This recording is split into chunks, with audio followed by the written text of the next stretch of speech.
up over there is it's set up in Australia and the World Supercross. I mean, when we were there last year, it's top level. You know, that is the factory HRC Australia team, right? But yeah, in the US, it's a much smaller crew and a much smaller program. So yeah, he still views it, you know, as he's doing the best job he can with what we've got, but you know, he wants things to be the best they can be, and of course, you know, we had, you know, a great run going. We had the red plate, you know, to do that with our crew is pretty special, but you know, not also unexpected from my side. You know, like I felt like we're going there to do business, to do work, and to win races, and to try and, you know, be up on the box or be consistent or whatever it is. But like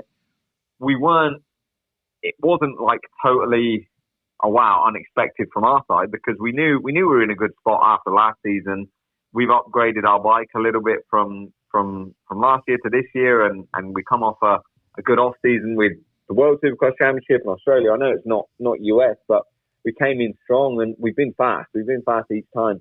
Yeah, getting our weakest area has been the start. Mm-hmm. And up until this weekend, we had the red plate, but obviously it went downhill. But the starts again, like it's, you know, the starts are not bad. Right? Our bike is not bad. Our starts are not bad at all. It's just when you're racing 3-star Yamaha, 3 TC bikes, factory Honda, a KTM, a Husky, a Gas, a Triumph now. It's like, man, these numbers start adding up, and it's like all of these factory bikes, they're also very good on the start. Mm-hmm. So it makes it so it's, you know, at round one for me in Detroit, I did the right thing on the start. I went down the inside. It worked out. I came out not on the floor, got a P2. The other two rounds, Arlington and Daytona, I was in a situation where I just maybe chose the wrong gate position. Mm-hmm. And that just put me back outside the top 10 when I could have, if I'd have been, you know, a few spots over or a few spots here, I could have came around and turned in the top 5. Whereas, you know, and that makes a massive difference when you're racing against these guys. So it's all, you know, it's all part of it. And yeah, we've got to live and learn. So yeah, I appreciate that you're saying some of the start issues you're putting on yourself. There's probably a little bit of bike stuff. And even if the bike is 1 or 2% off of what the factory level bikes are, that's huge over time. But if you could have one thing to improve the starts, would it be a technique, to improve on a technique thing, or would it be something with the bike to make it just a little bit better? Nah, not really. The thing is with technique is like, it's now with the metal grate. Like everyone keeps talking to me about this at the moment. It's like, oh, maybe you should try this, try that. But like the metal grate, it's not like it used to be. When we had dirt starts, you could make a difference by prepping the gate, getting, you know, one with traction, one without traction, how you fixed it, whatever. But on the metal grate, it's all like everyone's pretty good at starts, and it's you've got launch modes and this and that on different bikes. You basically just sit on it and let the clutch go, and as long as you don't loop out, you're actually going to be just fine. So it is hard because it's fast, but it's not that hard for all the top level guys. Yeah, it comes down to you know, little things here and there, but yeah, I feel like gate position, things like that. But again, some of our starts haven't been bad at all. We've had some good ones. It's just been the position of where we were. It's just not easy. I'm just going to say that starting in this 250 class against guys that are super light and on really fast bikes makes it tough. But you know, we're working on it. The guys have been flat out on the dyno even this week. You know, pushing to make steps and make gains and trying things. And yeah, so we've got three opportunities in Indy to you know, with a Triple Crown to go and get some good starts. So we'll see how it goes. You know, at the end of the day, we're always learning, always pushing to be the best that we can be. Guts Racing tonight, bringing you Max Anstie. Well, and something that I was thinking now that this terrible thing has happened. It's opened the field, and I think it's a great idea, so you probably should do it. Just go ahead whenever they go back west and ride the 450. Actually, yeah, not a bad choice. I mean, I don't know how long Dean's going to be out for. I'm hoping that it's not too long. Shoulder blade. So that's what I'm saying. I mean, it's perfect. I mean, I've come up with this plan. So when you do it, we just need the MotoXpod show to get the credit for you going out there and getting on the podium on a 450. Lewis will take all the credit. Oh, we give Lewis the credit too. Lewis told me when he got to Alabama, we just had a 3-hour car ride. Either it goes really well and it's all because of me, or it goes really bad and it's all because of me. So he's taking credit either way. But no, seriously, like, what's the chances that we could see you on a 450 this year? That's a really interesting question, because before you even mentioned this, I hadn't given it a thought. So even though it seems like it's quite obvious, no, I highly doubt I will, purely because again, anything that I do, I want to do it right, and for me to get the 450, like to actually get a 450 right, I would have to spend. I mean, I have a few weeks. I could technically spend a few weeks to get it ready, but I still don't want to take away my focus from the 250. Going into the last, we've got 5 rounds left, but going into the last 4. I don't know. I guess let's see how it goes this weekend. If I put myself in a position this weekend where I'm, not back in it, but on the box or somewhere, then I would. Yeah, I'm leaning more towards probably not going to happen, because it's going to be a lot of work for me to actually get myself to a place where I feel like I'm somewhat competitive, but. I just really like my 250, and I feel like we're in a good spot where we can go. I want to go and win races. Now the pressure's off with the championship. It's like, okay, let's go and see if we can win some main events. I mean, if we can, great. If we can't, we can't. But that's the main goal right now. So and the AMA, the AMA is going to steal $500 more from you for a 450 entry. For you have to have a license for the 250 and the 450 separate. Jesus. Yeah, exactly. That's crazy. Well, never say never. You never know. You've definitely put the idea in out there right now. Hey, Max. This weekend, when it obviously there was quite the decision to be made with the potential rain, and they decided to go ahead and make a simplistic track to count for it. What were your thoughts of how the track was? What do you think the full potential of that dirt in that facility could be, and do you think the right decision was made? I think the track was fine. Like it was soft in the transitions and things, but that's to be expected. I think it was probably dry. I mean, the whoops would have been pretty gnarly if they would have built whoops, but I think it was dry all day Saturday. So I mean, it was possible to build whoops. I feel like it's a bit strange this year from my experience. Just I've only been here a couple of years. Racing Supercross the last few years, but then even before that, watching Supercross, it's weird to see a Supercross track without whoops. Yeah. Like it was weird. I was like, it's kind of got like SMX-y vibes, but like in a tight stadium. So, and it was rutty, kind of like that. That was so. It's weird to not have whoops. I do think the whoops are important in Supercross. Just being a fan of Supercross, it's an area where one, guys make passes, but two, a lot of drama happens. And okay, we don't want to see guys getting hurt, and we don't want to see big crashes in the whoops. There's a way to build them and whatever.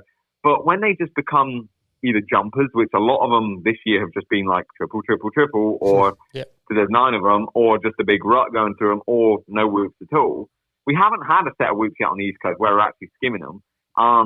Like properly in the main event. So for me, like Supercross, when I think of Supercross, like it's, whoops, what's the difference? What is Supercross? Supercross is like, whoops. If you're a European guy and you think, maybe I could try and ride Supercross, you think, I could probably do the jump, but I have no idea how to do the whoops. Like the whoops are the main thing. Like that's iconic. That is Supercross in my eyes. And I feel like, I feel like it would be nice to bring back whoops. I mean, I do have to say I am quite good in the whoops now, so maybe I'm more biased because I'm like, I want whoops because I think I could make up more time or make some more passing, but still, it can go either way. Like I think for fans, every time, I remember watching Travis Pastrana or Davey Millsaps or what, and you think, man, if they're close to that guy in front of them, they're going to get him in the whoops. They're going to get him in the whoops. And you're waiting for that hold your breath kind of moment.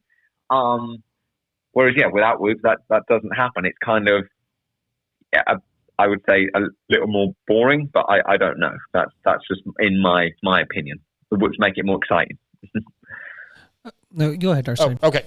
I want to ask, going into the season, there was a lot of hype about you and how fast you were going. Some of that was all Lewis probably hyping you up. But do you hear that, or do you kind of ignore the media talk and everything that's going around and just do your own thing? And if you do hear it, does it motivate you to try to go even faster? Or how do you balance the word of mouth, the hype? It was interesting because last year I felt like I came in very under the radar. Like I didn't even have a picture at the first round right. for the TV, and I won qualifying. And I remember thinking, I didn't do any of the TV pictures because I'm pretty sure they didn't expect me to be on the TV this soon. But then this year, there was a lot of talk, and I think a lot of that came from because here at MTF, I get to ride with the star guys a lot. Mm-hmm.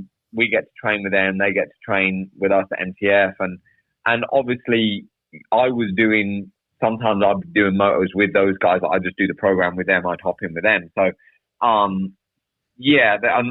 mean, they have, I don't even know how many guys, so many guys that word obviously gets around when, you're going fast this week or this moto or whatever. It was kind of, I wouldn't necessarily say that it makes a difference to, do I go faster or not because of it? I know that the important thing is just to focus on what I need to do to go fast. But it's cool. I mean, it's nice in a way. Shows that all right, you must be doing something right. So, but I also know practice is. I've been around long enough to know that it doesn't really matter if you're fast at the test track. If you go to the race and it's different and you suck, it's not very good, is it? No, yes, you're right. You're right. Yeah, you have to focus on that. Yeah, the reality. Scotty. Oh yeah, I mean, to be honest, in Detroit, I came out there with a podium, and I actually thought to myself,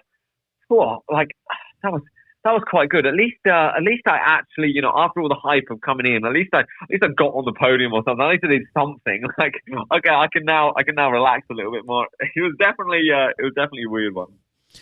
Yeah, that was kind of what my thought was too, Max. Is you had coming to this weekend. Obviously, the situation is what it is, and we can't change it. But coming into it, you had the points lead, and if you were to ask you, had you really performed to your full potential? The answer would probably be no. You still hadn't gotten the best opportunity to show your speed and your talents.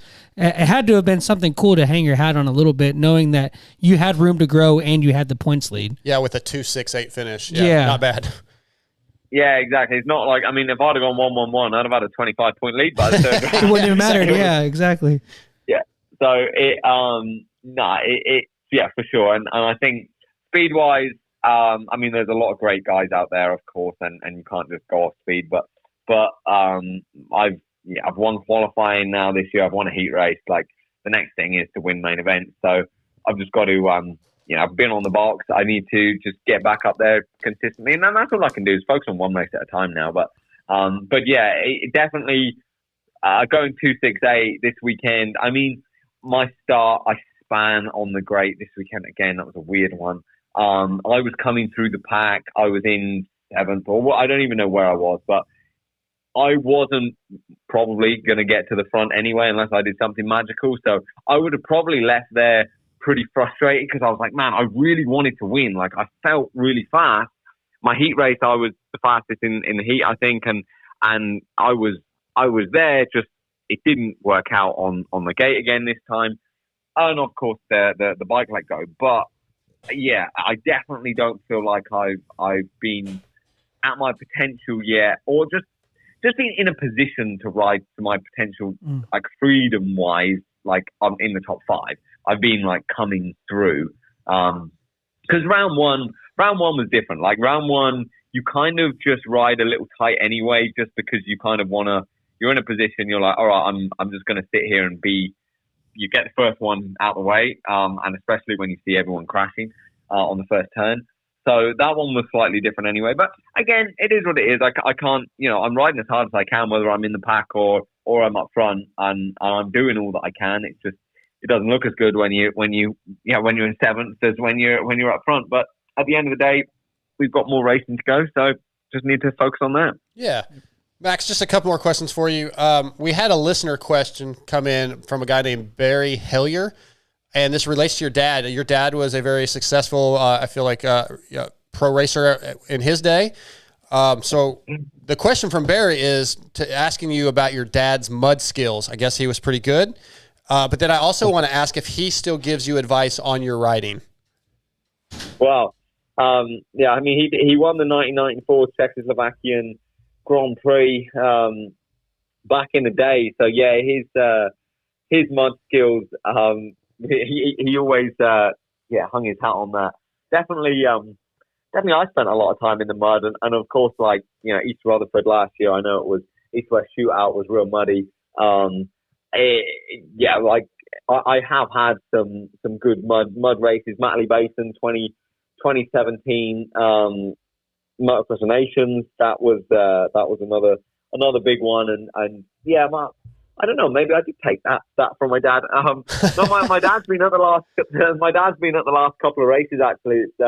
It's been good fun because my little guy, he's only 2, and he's been going, and then my dad's been going, so my dad's been helping out, looking after him at the races, and he loves it. Like he's really good with, like at Daytona, really good with lines and things like that. I give him a headset and the video camera, and he's on it with that sort of stuff. So when he comes, it's great. We have a great relationship now. I mean, like any father son, it's hard when you're growing up, and it goes from being a trainer. He was always my trainer at such a young age that, now it's like, yeah, he's my dad. So now we have a good relationship, and it's great when he comes along to the races. But even today, like, he was messaging me about passing and like how to set up different types of passes in Supercross and bowl turns and this and that. So he's still really into it, and yeah, like I said, he loves it. All right, last question. This is sort of about your little guy and maybe your second little guy. Our guy, Lewis Phillips, has been staying with you now for a couple weeks. And as I sort of just joked about, he said that he gave you all this advice on the way to the track the other day in the drive over. I want to know if you give him advice, because Lewis is always in his own head, and you probably feel like you have to babysit him a little bit. Even Millie made a post like a week or 2 ago about, well, it's like been a long day with my toddler, and I wasn't sure if she was talking about your kid or Lewis. So, so what kind of advice do you give Lewis? What type of advice do I give Lewis? Wow, I don't think you'll want to know. Oh, okay. Oh no, at the end of the day, it's the same as the way that you look at things. It's perception. It's how you see things. Of course, for Lewis, I think moving to the US and for myself is such a big deal. It's tough. You're away from family, from friends, from the normal life that you have. Also, MXGP. We were both integrated in there, and especially Lewis with the riders and who he was there. But moving to America, it's like you're coming into, I don't know, the Shark Tank. It's different. Everything is based around results in America. Everyone speaks the same language, so the media is much more brutal than in Europe. So I think for Lewis is. Max? Did we lose Max? Let's try calling him back. Hang tight. Bear with me, guys. We're going to try calling Max back real quick.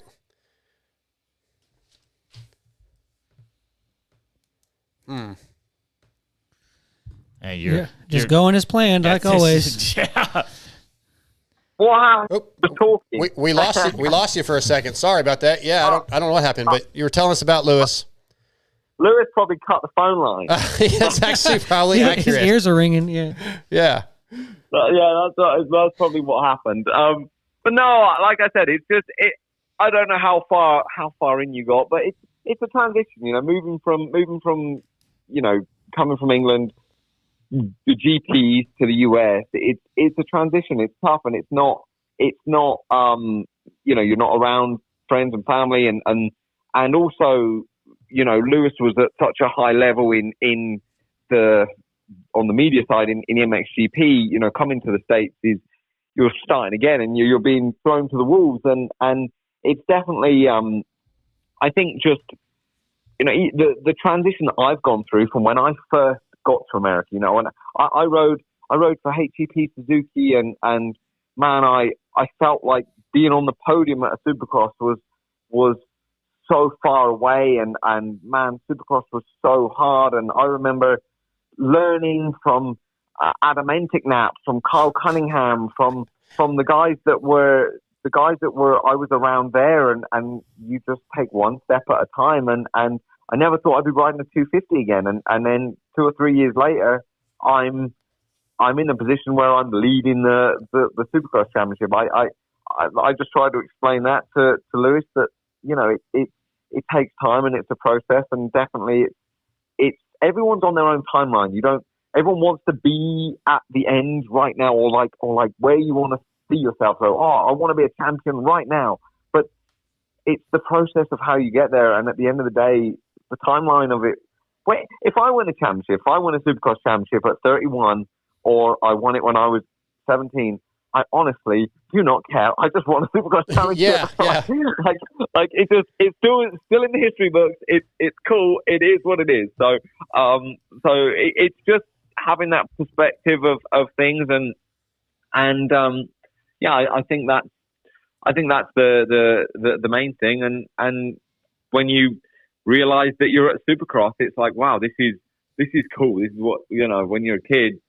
It's what you dream of, and especially coming from England, like coming from the UK, it feels so far away, and now we're in the thick of it in US Supercross. It's just pretty cool. So that's it.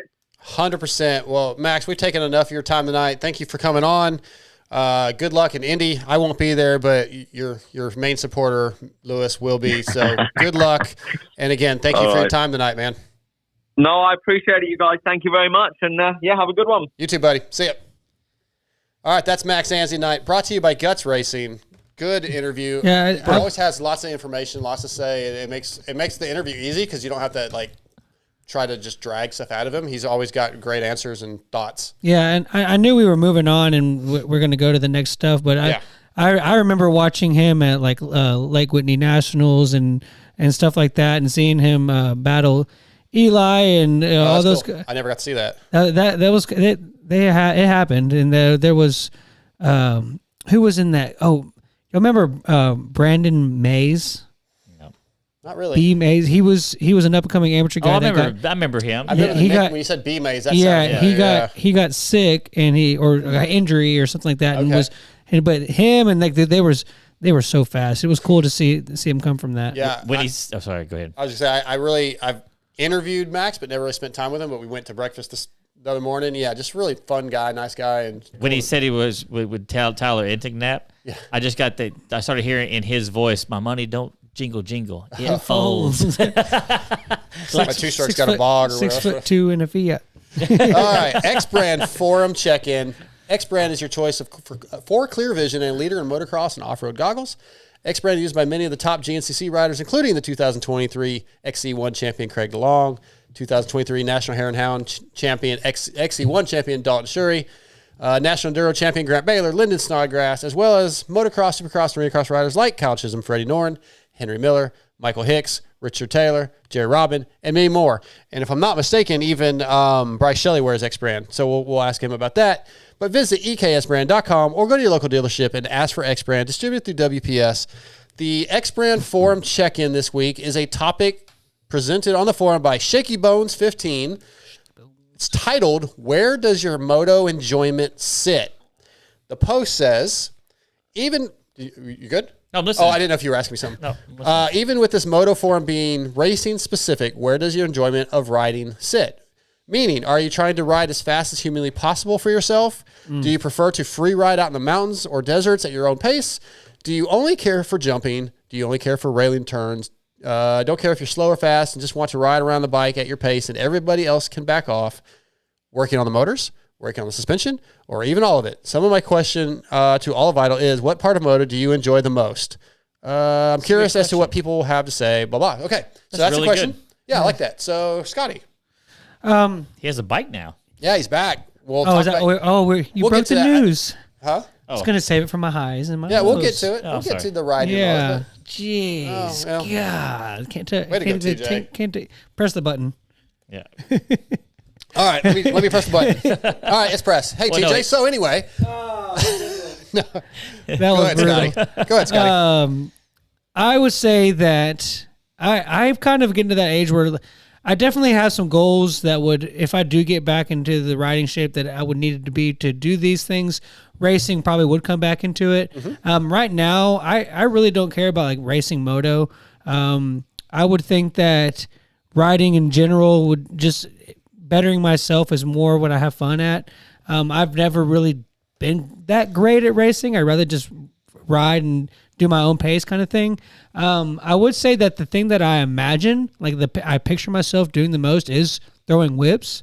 Yeah, so- I would love to be able to do that. Can you do that? I mean, I'm not great. I can do a little more than a butt whip, but Okay. I mean, I have some. That's all I got. Yeah, That's I barely I've can had do a butt I whip. have some pictures where I'm not like front cover of a dirt ride or anything, I get it. but I can break the tires and feel that scrub and stuff, and I think that's probably what I imagine myself doing the most. So I'd say that just throwing whips, but I do also like riding with my buddies. Yep, that's a big part of the camaraderie. Especially the ones that I'm like the same speed as. Yeah, that's probably the most fun.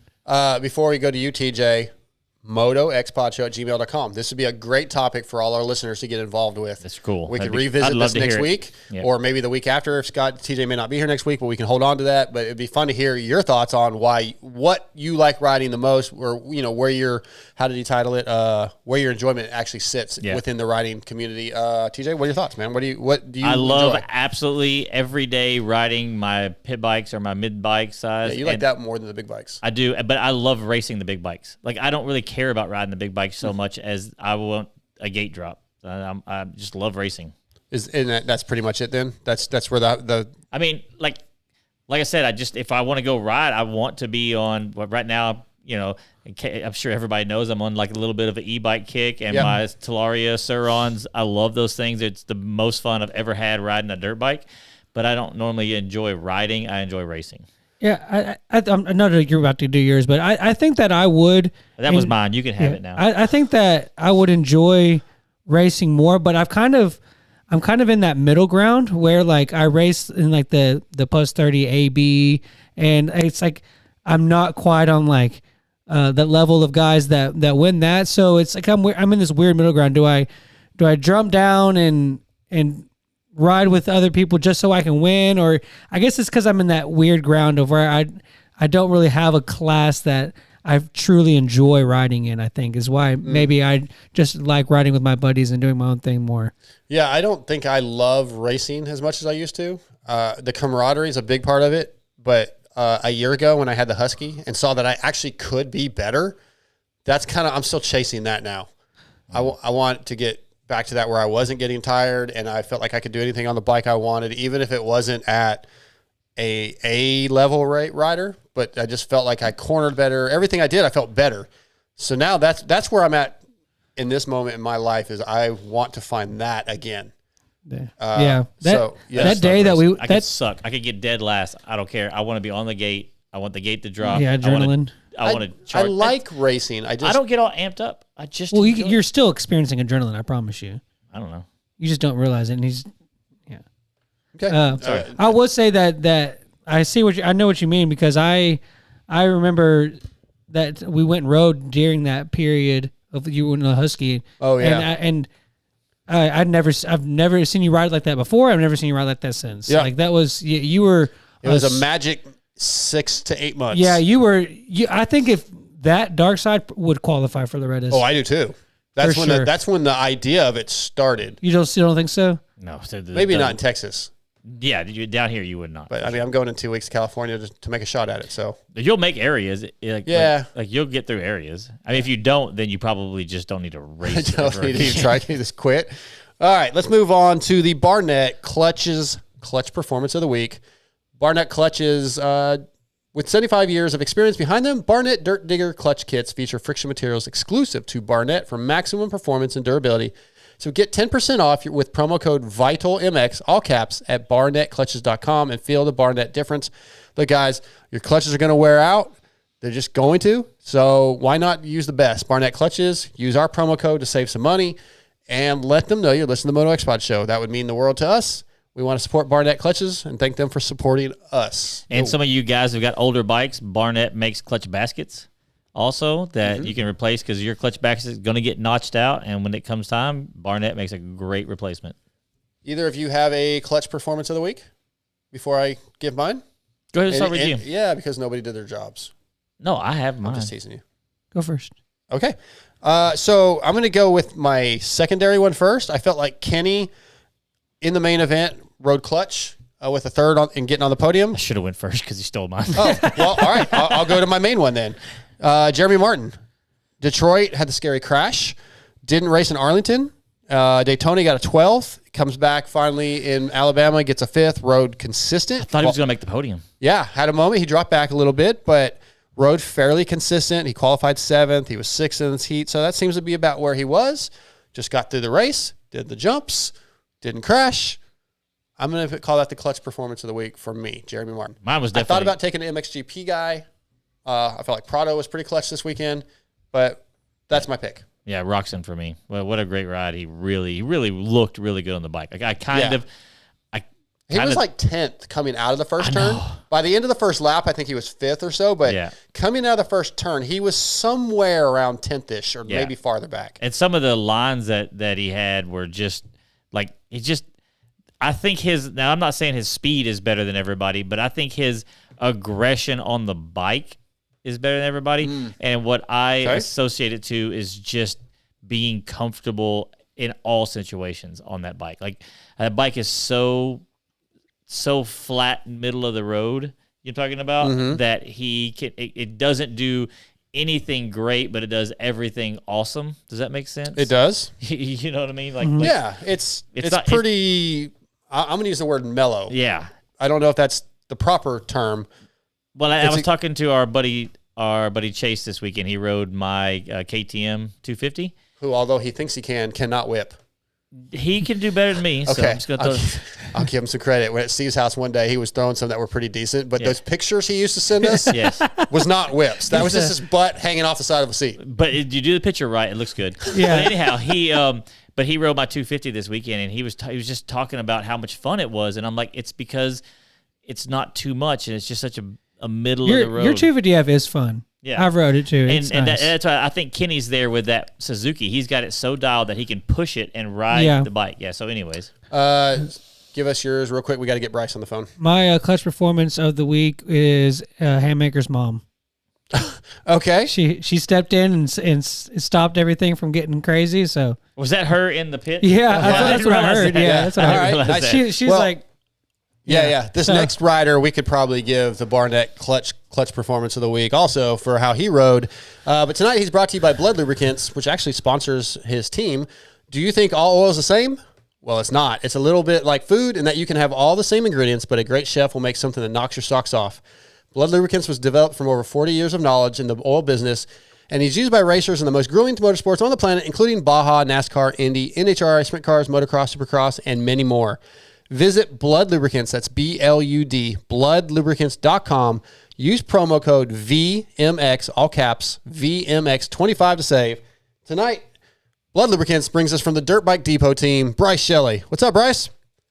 Not much. How are you guys doing? Thanks for having me on. Yeah, man, I'm glad to have you on. I got a chance to say hi to you at the scrum the other night. I didn't really get a chance to get an interview with you. We're a little bit limited on time, and I thought, man, what better way to get you on and just talk about the team and all three of your teammates getting all in the main event. Pretty impressive night.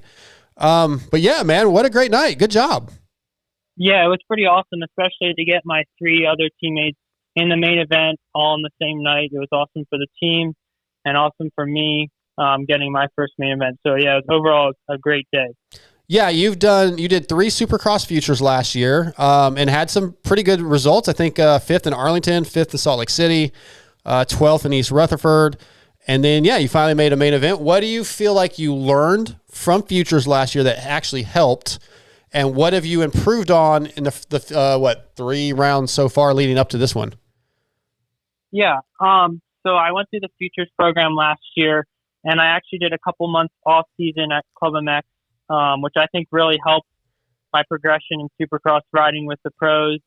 And then I did the same thing this year. I was down here at Club MX training with the pros and everything. I think one thing that's definitely helped me through the first 3 rounds is qualifying better. I've progressively gotten better at qualifying, which sets me up with a better gate pick for the main event or the heat races. And I think I qualified 20th this past weekend, so I had a better gate pick, and I actually almost went down in the first turn with Hayden and Seth, but I made it through. So I think qualifying better has definitely helped me throughout the first 4 rounds here. That's cool. That's really cool that you noticed that and you're kind of acknowledging that. I want to get a little bit about your background before we get into some more of this, because I don't know a lot about you. I believe you grew up in Pennsylvania, but for our listeners, like, how did you first get involved with moto? What was your entry? Your entry into it. What was it? Your family? Did your dad ride? No, my dad didn't ride. It was more like neighbors and buddies back home. I actually started in the woods racing hare scrambles, some local series, and actually did a couple GNCCs. I know you've done or gone to a couple. I've seen that. Yeah. And then when I got kind of on 65 and 85s, I started to do more local motocross races, and then eventually Loretta's and all the major AMA national amateur events. So that's kind of how I started, but I definitely just was buddies back home and started racing in the woods doing local hare scramble series. Do you see yourself doing any more GNCCs ever? I would like to, whether that's later down the road. It'll probably be a vet class or something. I did a couple of the 3-hour races, and by the 3rd hour, it's pretty tiring. Yeah. I did the GNCC races, and I actually did the Florida one 2 years ago. Oof. Which was definitely an eye opener with the heat and the deep sand that they have there. So, but yeah, later down the road, I definitely like to do some hare scrambles. I definitely have a lot of fun going to our mountain house or riding trails still when I have some off time. Awesome. All right, now let's step back to something you mentioned in your first answer about training at Club MX. That's a really cool place to go. 2 or 3 Supercross tracks. They always have prime stuff, but then you get to ride with vets like Justin Brayton, Phil Nicoletti, which I'm sure you can give us a ton of stories with that guy. Just the whole club team, and Cody Schock's there sometimes. I think Kyle Peters is there sometimes. The Phoenix Honda guys come over. So just a plethora of knowledge and guys to watch and learn from. So what has stood out for you working with those guys? Has anybody given you advice? Who have you learned the most from? I would just definitely have to say Brandon Haas, the trainer there. Yep. Team manager. Or team owner. Yeah, team manager. He's on the track pretty much every day we're riding, helping us. He's a lot more than just an on the bike trainer. He gives a lot of information mentally going into the weekend, gets our minds right. If we come back from a bad race, he's there to talk us through it. And then just to have, like, any given day, we probably have 15 to 20 top Supercross riders riding with us. It's not just a couple of guys. So we got a whole good group of guys, and you can take a little bit from each one. They kind of all got their things they're good at. But Brandon's definitely like a solid person to go to, and I definitely lean on him for some things. So nice. Yeah, Bryce. With the when there's guys that in the beginning of their career, one of the things that I always like to kind of find out is a little bit of expectations of the pro class versus reality. Obviously, we have the futures now, which bridges that gap, and I think it's proving to be beneficial. But what has been, how you expected the pro class to be to your reality of the situation of what you've experienced? Yeah, you said I did the futures last year. Which when I was in the futures last year, we had a day on Friday to do practices, like 3 sessions on Friday and 3 sessions on Saturday. Yeah. And like I said earlier, it's taken me a little bit to get used to having only a free practice and 2 quick qualifying sessions to get into that night show and put fast laps in, where even this past weekend, we didn't even have a free practice. It was 2 qualifying sessions with the rain schedule. So that took a little bit for me to get used to, just having the limited track time before the night show and being able to go out there and race, put down your fast laps.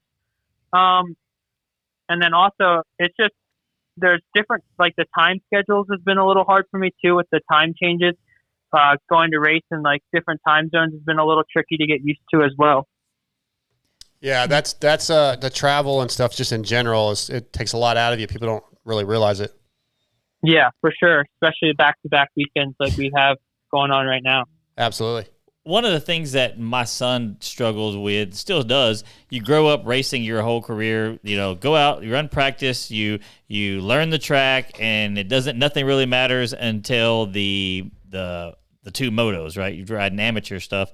Yep. How have you transitioned into the moment your tires hit the dirt, you have to go balls out as fast as you can go? Yeah, I definitely take track walks seriously here in Supercross and kind of visualize things. And I'll go back to the trailer and kind of like run a lap through my mind what I think the ideal way of hitting the track the first time I put the tires to the dirt. So that's kind of how I go about it, doing the track walk and then visualizing and then talking with some teammates on kind of what the lines are going to be. Do you struggle with that, like just hitting the dirt and going wide open, or do you have to you're like, well, I'll just keep getting faster, but yet the track gets slower? Yeah, it's hard because you don't have the time to kind of mess around and be like, hey, by the last session, I'll put in my fast laps, because you don't know if the track's going to be better or worse. Every time you go out there, you got to put your best foot forward and put those fast laps in, because you don't know how the track's going to get better or worse. That's definitely a little bit challenging for sure. Going back to futures last year, that program has been developing over the last couple of years, and Feld gets a lot of people involved to help coach you guys and kind of prepare you for what to expect. Talk about the program and just the meetings or the talks you would have, like with a Mike Bonacci. And some of the riders, some of the kids kind of sit in there and they just goof off and they don't really want to pay attention, but there's a lot of great information. Did those meetings help you any? Yeah, for sure. Mike's very, very good with doing those meetings and informing us on how to act professional, introducing us to everyone, kind of like to put a face to the name, because we're emailing all these people. We don't know the medical guys. He'll bring in that Dr. Bodner and introduce him to us, so we kind of know what he looks like, along with Sean Brennan and a couple other of the Feld guys, AMA guys. That definitely helps with, because you're emailing these people, but you don't really know what they look like. You don't know where to find them. Yep. So I definitely think those meetings help with just getting me prepared for this year for Supercross. And then on the on-track stuff, how beneficial was that? Because you get a chance, you could race your practice Supercross at club or whatever all day long, but racing it, just the way the track breaks down, plus the lights, plus the fans, plus the day program of waiting all day and qualifying and trying to find food, etc. All those things factor into what a race day is going to be like. So how helpful was that, and what surprised you the most? Yeah, all that stuff. It's something I learned last year, because you can, like you said, you can put as many laps as you want in on a practice track.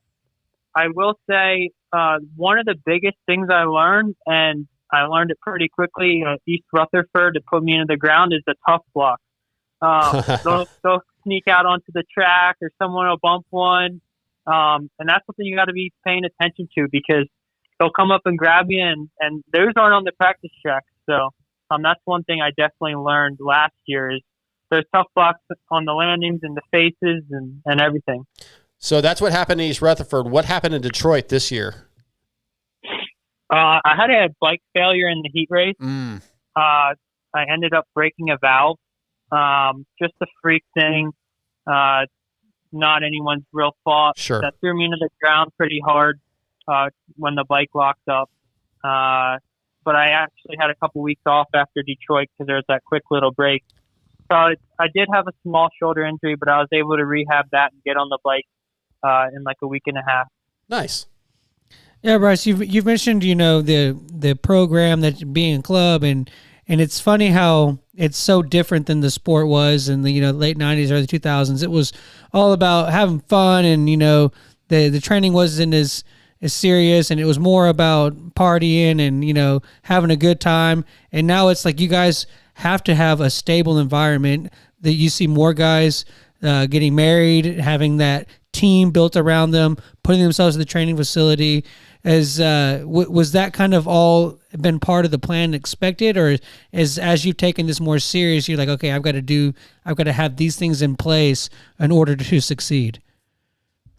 Yeah, definitely not. When I was growing up in amateurs, I didn't live at a training facility full time.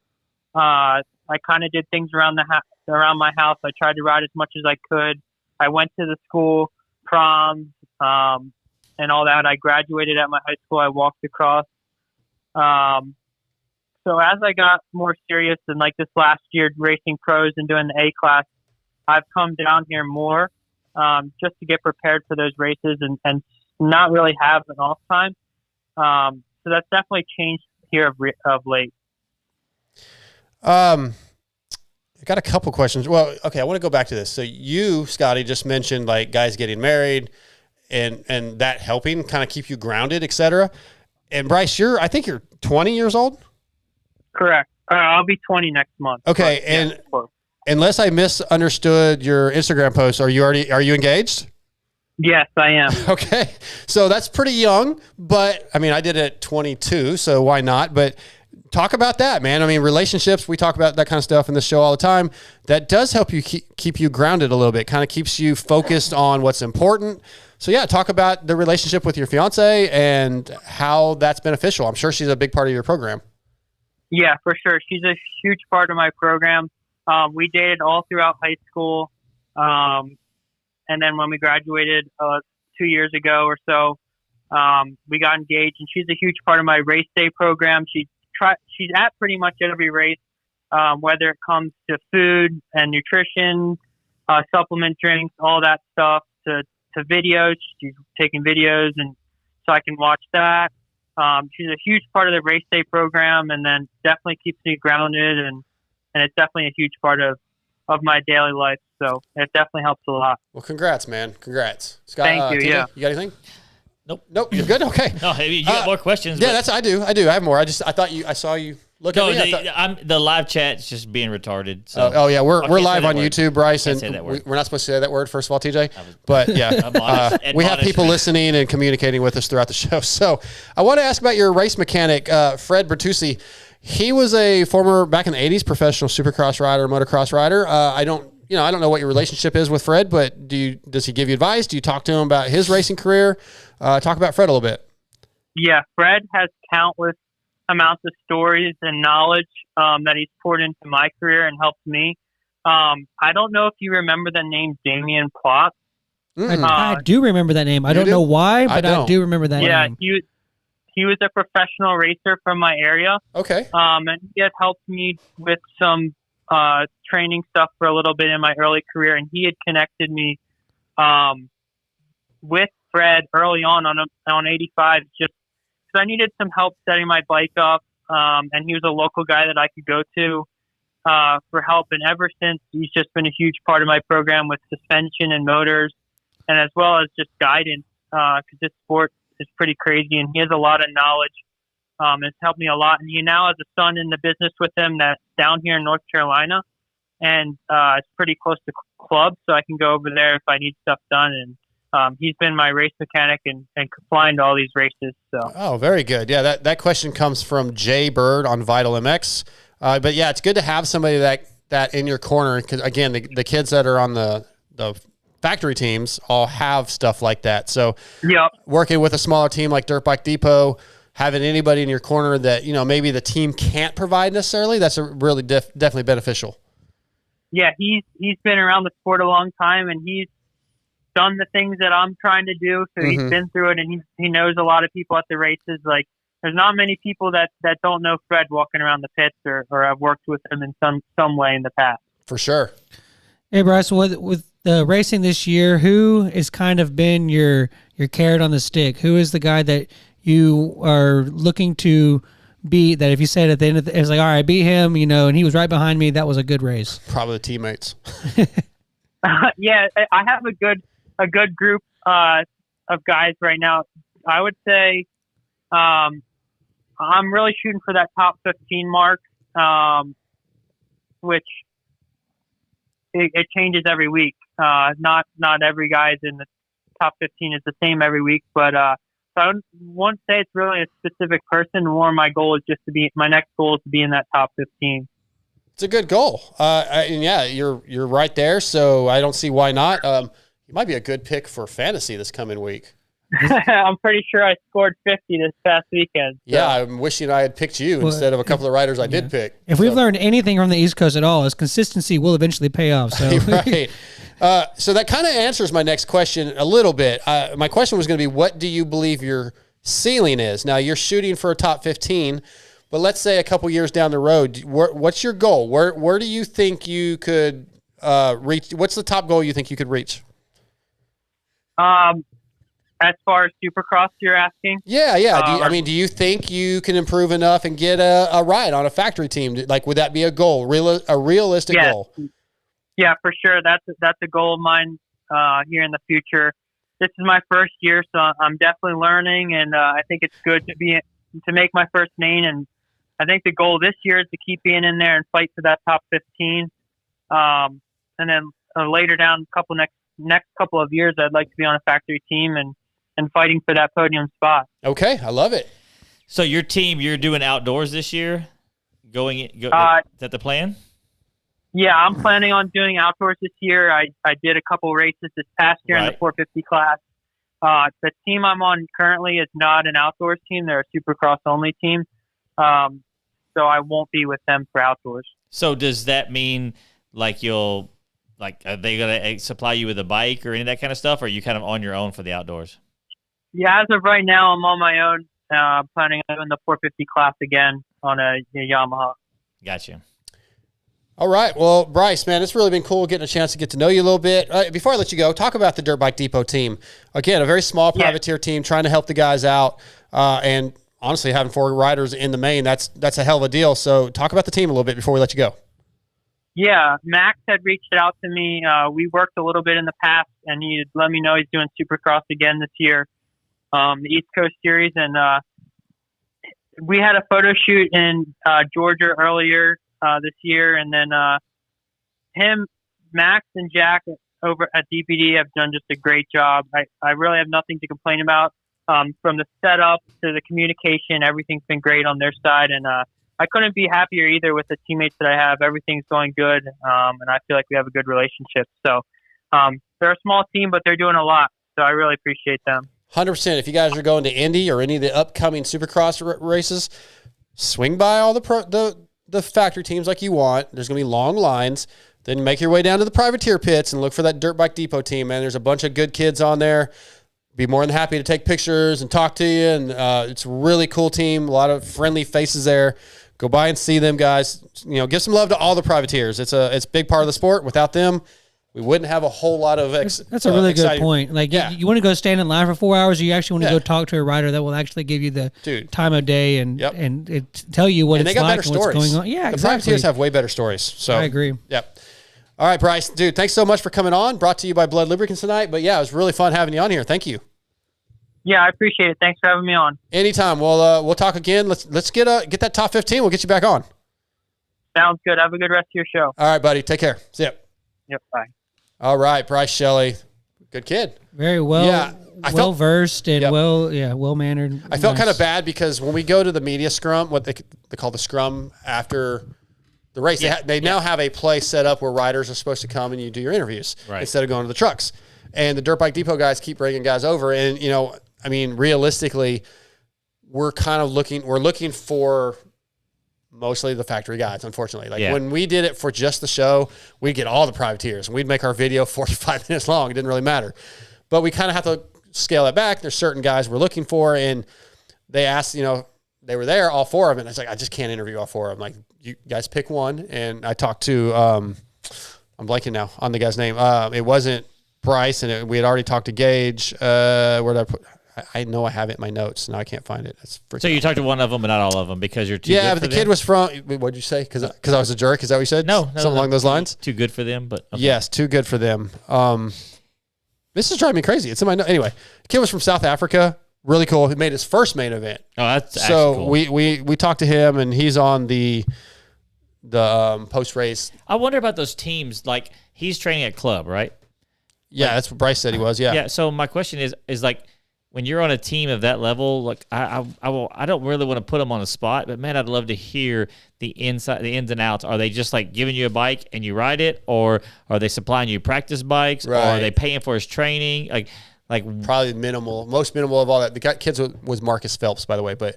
Yeah, you should ask him that. I don't want to put him on like. You just say, hey, I don't know if you want to answer this, but like, what do you get from the team? Yeah, you could have asked that. Yeah, it'd have been fine.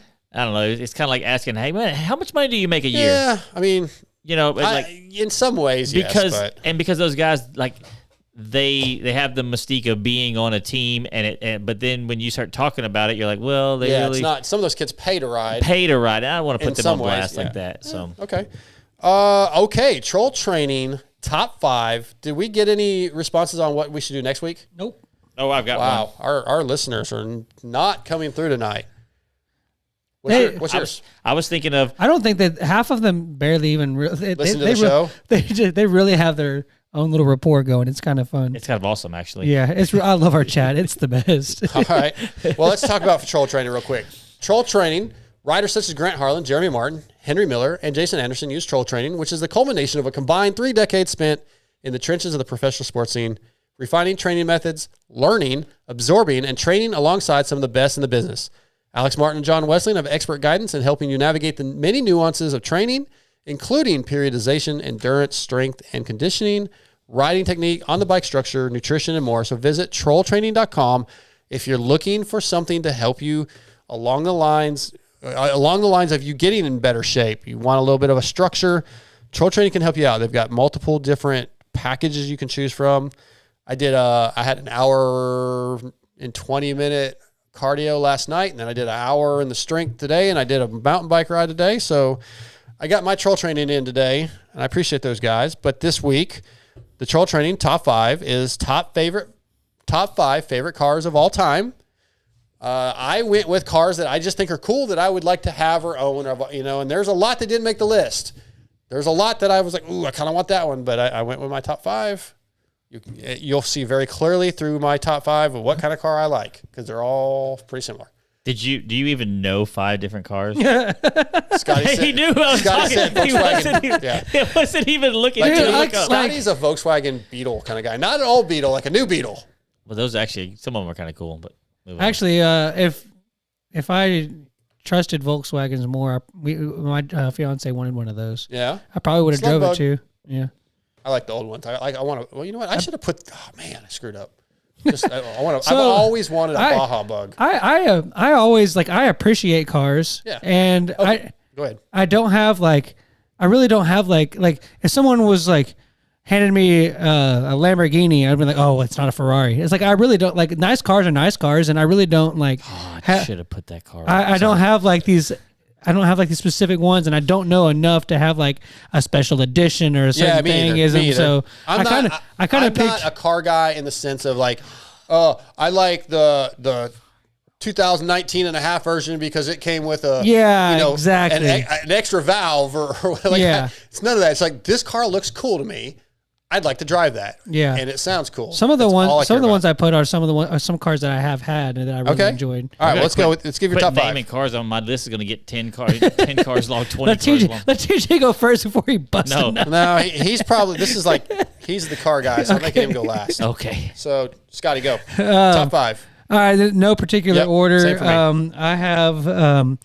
I haven't had exactly one of these. I had a WRX, but the Subaru WRX STIs. They're all-wheel drive cars. They're fast and they are really fun to drive. I guess because I've always been a Chevy guy. I've always loved Corvettes. I really like the new ones. I like the old ones. They're all cool. The Civic SIs are fun too. No. Which Corvette? Like I like the new ones. I told you there was no. Which one? Like if you had to buy, would you? Was that one of your picks? Like all Corvettes? Yeah, you can't. Yeah. I was waiting for you to go, I like Corvettes. I wanted this one. Yeah, like we just talked about how we don't like specific editions of stuff, just cars in general. I don't mean specific editions as like I have to pick the Cadillac. Oh, I have to pick a year. Sport version is what I thought. But just like at least a generation. With a Corvette, I feel like you kind of got to go year model. Well, not even year, just different generations. Okay. I like all of them. I think Stingrays are sick. I think the new ones are sick. No. Okay, moving on. No. All right, God damn it. I like all of them. I'm about to freaking mute him again. Yep. Okay, move on. He fell, but go ahead. Okay. He's already failed his own top 5. Civic SIs. Those are cool. I like how they do the VTEC and they're fun. And I know it's kind of a tuner, but they're cool. The Porsche Cayenne turbos, the SUV that has the Porsche SUV that has a turbo motor in it. I always thought that was cool. And El Camino. All right. I almost put Elko on my list, but I own one. And so anyways. Okay, I'm going to go with a 63 split window Corvette because I've always loved the split window. It's very unique. I'm going to give a shout out to Annihilate Buds who made a comment because someone said 60 split window and he said 63 because he knew that it was only a 1-year car. Yep, 1 year. That's why. Yeah. You know what? Before I move on, I want to give Steve Hall, one of our listeners, he did send in his top 5. Okay, let's do him real quick. Starting with number 5, he said Holden HK Monero. Yep, sorry, probably Monero, which is an Aussie, I think, base car. Right? We don't really see those over here. We don't have those. The General Lee. Oh yeah, a Charger. I mean, yeah. I don't really like Dodge, but that car's cool. That's a cool Challenger, car. Technically, yeah. Yeah, it's a Challenger. Right? Charger with different body style. XW Falcon GTHO, another Aussie. Another Aussie car, yeah. Okay. 71 Dodge Challenger RT. Mm-hmm. And the Ford GT40. When you say a Ford GT40, is that the original? Well, there's 3 generations. Because like the one 10 years ago or so, was that considered a GT40 also? Well, this is longer than that, but yes. The Ford... it's been like 20 years. Has it been 20? The GT40 was the original car. Hasn't been 20. Wasn't that like in the early 2000s when they did that? Yes, the first gen, or the second gen of it. Okay. I think what I was doing then. Yeah, maybe. Okay. Yep. The Ford GT40 is the original car. Okay. Yeah. And then the... what do you call it? The one you're talking about that came out in the early 2000s was a Ford GT. Just GT. And then the new one is the Ford GT. But body. It paid homage to the original GT40. It actually was like homage. It was actually like I think it's homage. I think the H is silent. It paid homage to the original Ford GT40, but it was like 6 inches taller. The reason why the H is silent. The reason why it was called GT40 is because the roof line was 40 inches off the ground. Oh. There you go. See, didn't know that. That's interesting. All right, 63 split window, 70 Nova, 67 Lincoln Continental. Oh, that's a good car. Which is basically anybody that knows me and my obsession with Dax Shepard. He owns one. It's in his movie Hit and Run. It's all supercharged and just nasty, black and nasty. Yeah, you would nasty. Like a car for that some weird reason like that. No, that car is amazing. It's mean, dude. Like I would have never really known that car if not for that movie. Yeah. And I saw that car and I was like, ooh, wow. So that, 70 Charger. And then I've got a split here. I'm going to let you decide, TJ. I went with a 1980 Chevy C10 stepside or a 1984 just Chevy pickup, which was what was used in the TV show Fall Guy. Chevy I think pickup. I like the stepside better. No, I'm not a stepside fan. Okay. So yeah, I'm a fleet side fan. All right. Well, all right, I'm going to go with you. I feel like Fall Guy with truck was awesome. What did I say? Did I say that's what I said, didn't I? You said Fall Guy. I said Fall Guy truck is awesome. Yeah. But I think I like the step side better, but I told you get the pick, so we're going with that. All right, let's go with yours, TJ. Hold on, before TJ does his, how many? I'm going to try to guess the over under how many cars at the TJ's list that I have any idea what they are. I can tell you. I'm going to say I don't know, never heard or have no idea what 3 of them are. I will. You're probably about right. I will say that the Smoking the Bandit Trans Am was close to making it. That was below my honorable. You were pretty sure that I was going to pick that. and how you didn't? I think you did not pick a Camaro just because you didn't want to be cliche. No, I love Camaros, but I like the Charger better, so I went with it, and I like the Nova better. I will say that ever since they're also similar in that era. Yeah. Ever since they made Camaros and Mustangs and Chargers like V6 capable, I was like, I always thought that was. I don't think he's talking about the modern ones. No, I'm talking about the 70s I'm models. just saying. I like all those. All those styles. cars back then came with V6s too. Well, they had V6 options on all of them back then. Well, I guess I'm just an idiot. Continue. I'm sorry. We have a new sound drop. I just got to cut it. Well, I'm an idiot. Hopefully we weren't talking over it. Okay. I also considered the 18 van. Like movie cars, I sort of cut out movie cars and TV cars for that reason. Because then you go, Knight Rider and the DeLorean. I was just like, okay. The Griswolds of station wagon. That was the Truckster. Yes. The Truckster. And I can tell you what that car originally was. Y'all don't care. Move on. Anyways, I have 2 honorable mentions. We got to get to Broc Tickle in a minute. Okay, I have 2 honorable mentions.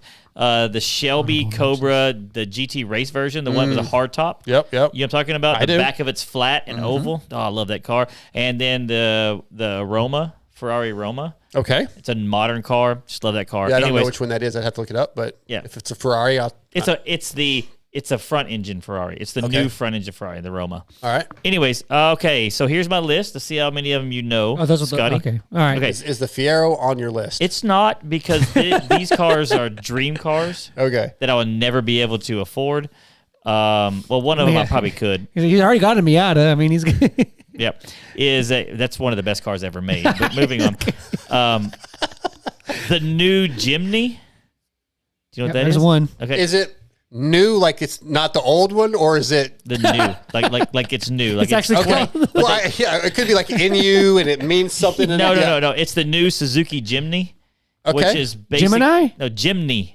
Because I've heard of JIMNY. It is the it's the rest of the world called the Samurai, the Jimny. Oh. And I'm not going to count that because I know what a Samurai is. But you didn't know what the new one. Do you know they make one now, right? They just came out. Okay. I like that. Alpha 4C. I just thought of the old Bronco. Yeah. Those are sweet. Yeah. Damn. Well, I like the Trailblazers, but yeah. Really? The Trailblazers or the Chevy Blazers? The Blazers. You're a retard. So I can't say that. Hey, quit saying that. He is one. It's okay. Stop acting like an idiot. Oh, you're an idiot. I'm an idiot. Changed my life. Dude, I couldn't hardly breathe earlier. He said he had the no, we can't say it. We're moving on. Let's get this over. Come on. Sorry. Alpha 4C, you know what that is? You know what that is? I feel like it's something Alfa you showed Romeo? me before. Is it Alfa Romeo? It's Alfa Romeo. Okay. It's a 4C. See, okay, I know what what a 2-door sports car that came out in I think it was 17, and they discontinued them 2 years ago. I'm not going to count it because I know what Alfa Romeo is. Okay. What's the car that used to catch on fire all the time? Wasn't there one in particular? There's a bunch of what people say the Fiero did. Oh, that's the discussion. Yeah. Is that why it was called that? No. Fire. Yeah. Go ahead. Go ahead. Actually... Okay. The Lancia Stratos. Okay.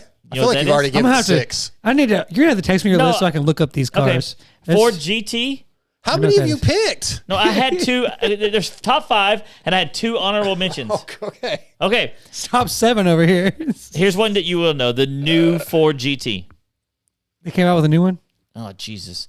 Okay, and my number 1 car of all times is kind of a resto mod, but it's a company that takes an older car and like the Lancias and brings them in the modern world, and it's called the Chimera Evo 37. Know all 5 of your cars. These are amazing cars. Yeah, I'm sure that if I saw pictures of them, I'd be like, oh, I've seen that car, but I don't know all these fancy names. One I could have put on my list is a Supra. Those are cool. All right. We done? Like the new Supra? Like the new BMW? I thought Supra was a. But it's made by model. The new one's made by BMW. Okay.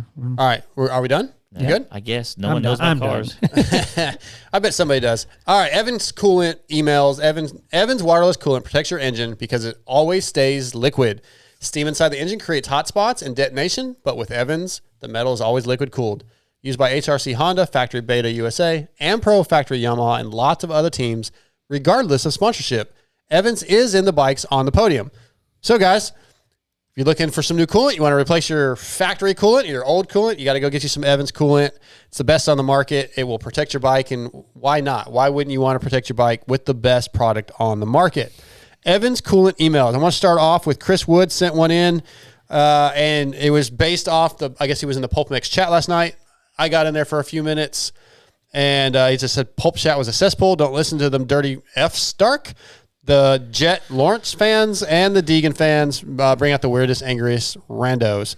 There was just a guy in the chat that was kind of being a D-hole.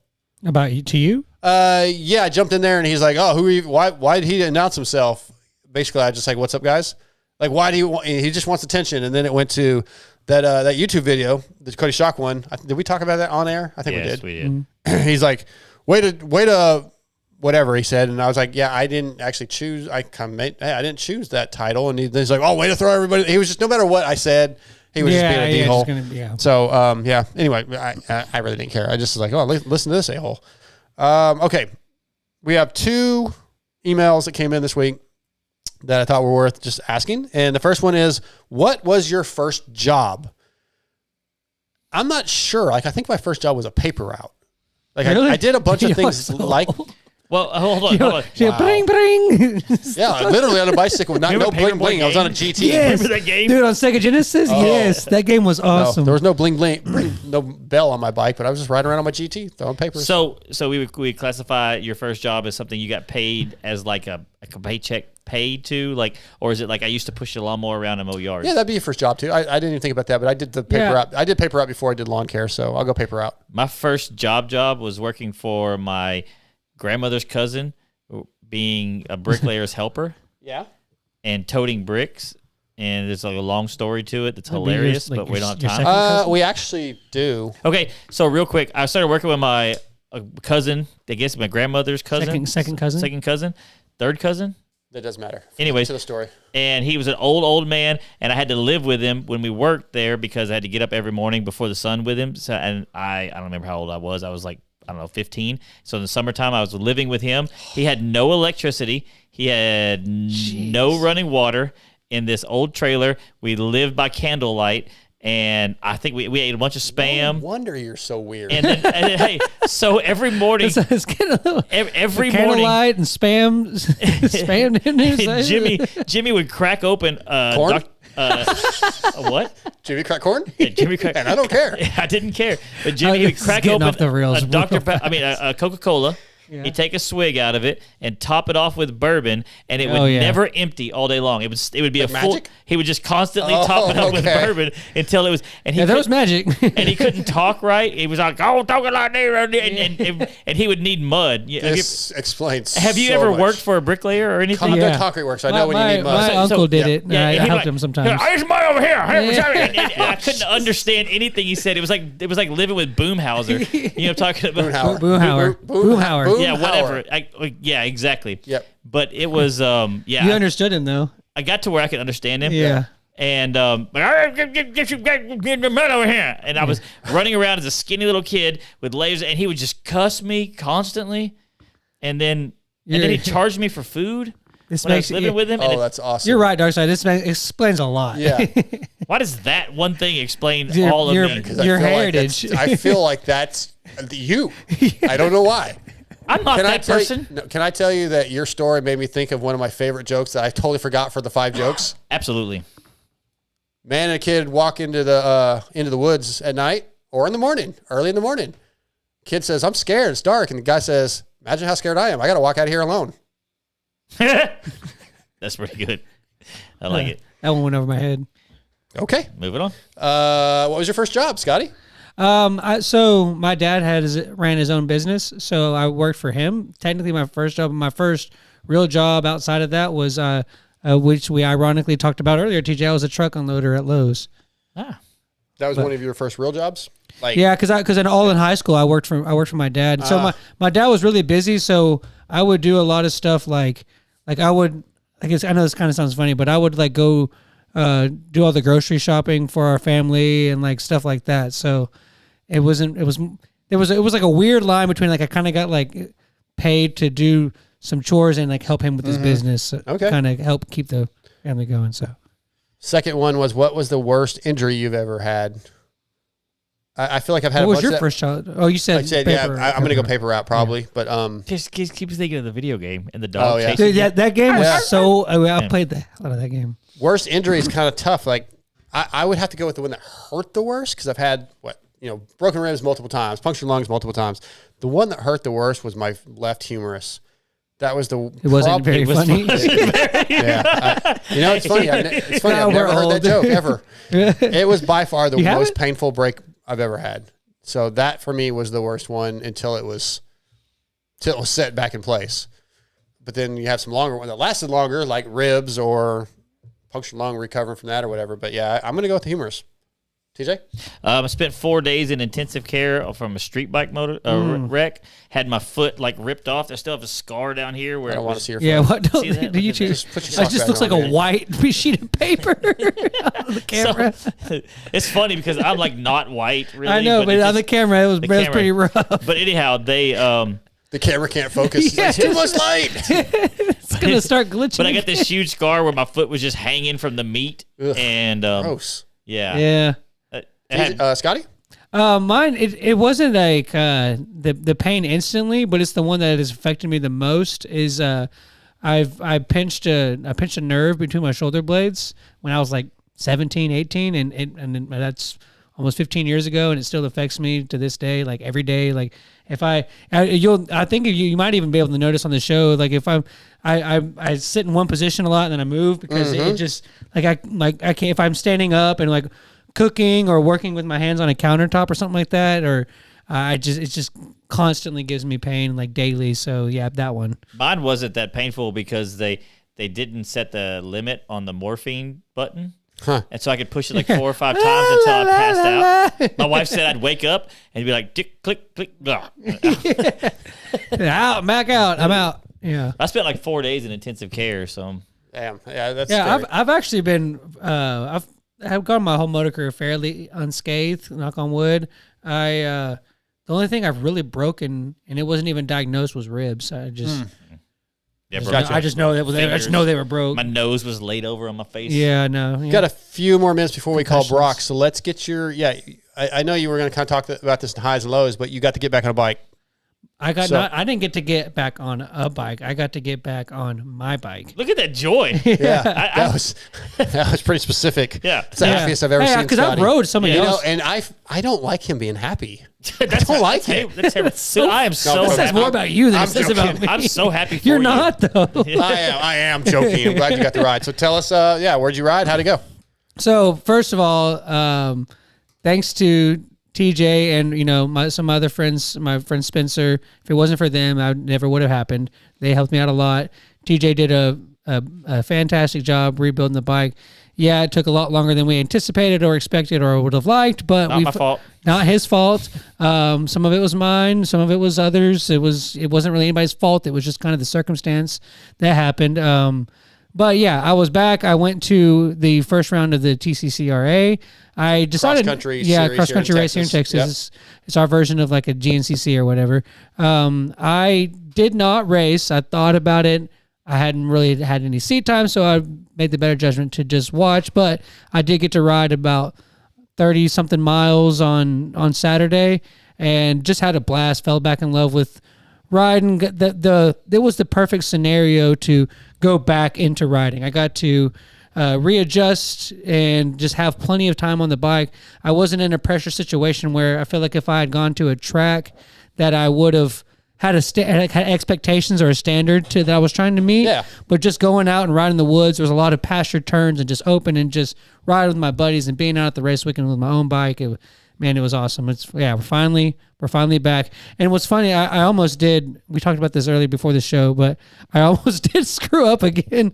Tell this. Jeez. Yeah, I had a bottle of blood lubricants that I had brought with us because I needed, when we put the motor back in, I had some oil with me, but I had some more in my house, and we was a couple milliliters short, so I brought it with me, and then when I went to go put it in, I grabbed the wrong bottle of blood. I grabbed a bottle of the 2-stroke pre-oil mix and put almost about 100 milliliters of that in there, so ended up having to drain all the oil again. No. Hold on. Hold on. For the listeners, he calls me and starts telling me about this. It says he put like 50 to 100 milliliters of 2-stroke oil, and what should I do? And I was like, I asked her, do I need to drain it? I said, Scotty, you've waited 2 years for this motor. Now that can't be good for the clutches, but let's not chance anything. Let's just put. Yeah. It's not like I was arguing with you. I didn't know. I don't even know why you had to ask. Exactly. I don't. Well, it's oil. I mean, I don't know. I literally know nothing about mechanics. I'm going to call you like my dad when I it comes to that appreciate stuff. that. I wouldn't you call me daddy. I'm not going to call you daddy. Your mom does. But. All right. So yeah, I rode again. The drain plug was tight. Everything rode good. It felt awesome, and I'm totally glad to be like. When we got here today, I was like, "Are y'all going riding this weekend? What are we doing?" I'm ready to go. Yeah, we're gonna try to get some riding in this weekend. TJ, you available to ride this weekend? More than likely. I plan on riding tomorrow and probably Thursday, and then this weekend I got to finish that boot test. I hope I'm working, just because I need money. Okay, but if not, we'll try to get together. I also got to do that hydraulic clutch test on the Yamaha, so I want to get some riding. You want me there to help you put it on? It's already on. It's already on, man. Yamaha put it on for me. But that's awesome. Speaking of riding, let's get to our next guest. He's going to be brought to you tonight by FXR, which is designed by racers for racers. With industry-leading fit, finish, and performance, progression is the name of the game. With every new piece created, at FXR, we push our brand to the next level to provide you with the best products possible. Used by Muck-Off, FXR Club MX Yamaha, Mike Brown, our next guest, Broc Tickle, Chris Kiefer, Benny Bloss, and many more. FXR's has core motor roots, so visit fxrracing.com or go to your local dealership and check out the new 24 line of FXR Racing. Tonight, FXR brings us from Kawasaki, Broc Tickle. What's up, Broc? Are you there, Broc? Well, he didn't like talking to us. Okay, I got no audio. Give me a minute. We'll try to call him back. Hang tight here. So you said you got to ride like 20 miles, 30 miles? I did 3 laps of a 10.5 mile circuit. How long was each of those laps? It was about 25, 30 minutes. Wait, 25 or 30 minutes to do a lap? Yeah. Oh, so it was really fast paced. Yeah, it was a lot of back and forth. He might be back now. The person you're trying to reach. Nope. Okay. It was a lot of like, it was like, go get into 4th gear, go to this tree, turn around and get into 4th gear and go to this tree, and then you would jump down into a ravine and some woods and stuff. So because I did one years ago, and I swear it took like 45 minutes to do a lap. They did. I think it was maybe a little bit fast paced because they did 5 laps for the pros, 4 laps for the amateurs, and 3 laps for the ladies and minis. I got you. I think we got Broc on. Broc, you there? Hello, Broc. Hey, you there? There you are. We got you now. How's it going, man? Good. How are you guys? Doing good. We were, I don't know if you probably didn't hear the intro, but we brought you in with FXR. So you are an ambassador for FXR. I want to let's talk about that before we get into Kawasaki and everything. You've been working with those guys a long time. What do you like about FXR and the crew over there? It's like a family, you know.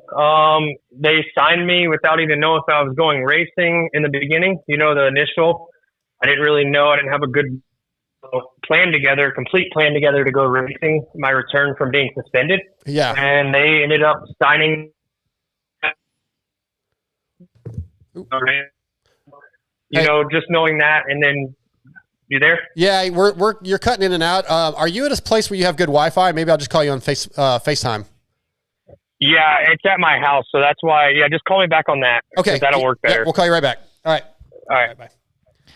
So some of the listeners were talking about they didn't hear what Max said about the part failure. So if anybody else who is listening, that part failure, he said it was a part that failed with less than 2 hours, but should have a 50-hour life on it. I think we got him back. Yeah. There we go. There we go, Broc. Yeah, much better. Anyway, yeah. So my house is terrible. That's fine. So they signed you way back in the day. You've been with them a long time, and yeah, I think they're a company that they really stick by their guys, and they're very involved. Milt and Andy and Brad, all those guys, man, they're involved with. Like you said, it's like a family. Yes, and it's been nothing but top level, improvements with the gear and dealing with them on a professional level. Everything's been easy, and I think that goes a long way. And obviously being able to communicate with the owner, that's not very common in most gear companies, to be honest. But yeah, they've been awesome. Like I said, the gear has just gone in a really good direction. To be honest, it is the best pant and best set of gear I've worn, and it always gets better, and they're always looking to improve. Yeah, you mentioned the owner, Milt, who still races. He was at Freestone this weekend. I saw Chris Kiefer posted a photo of him and Milt together.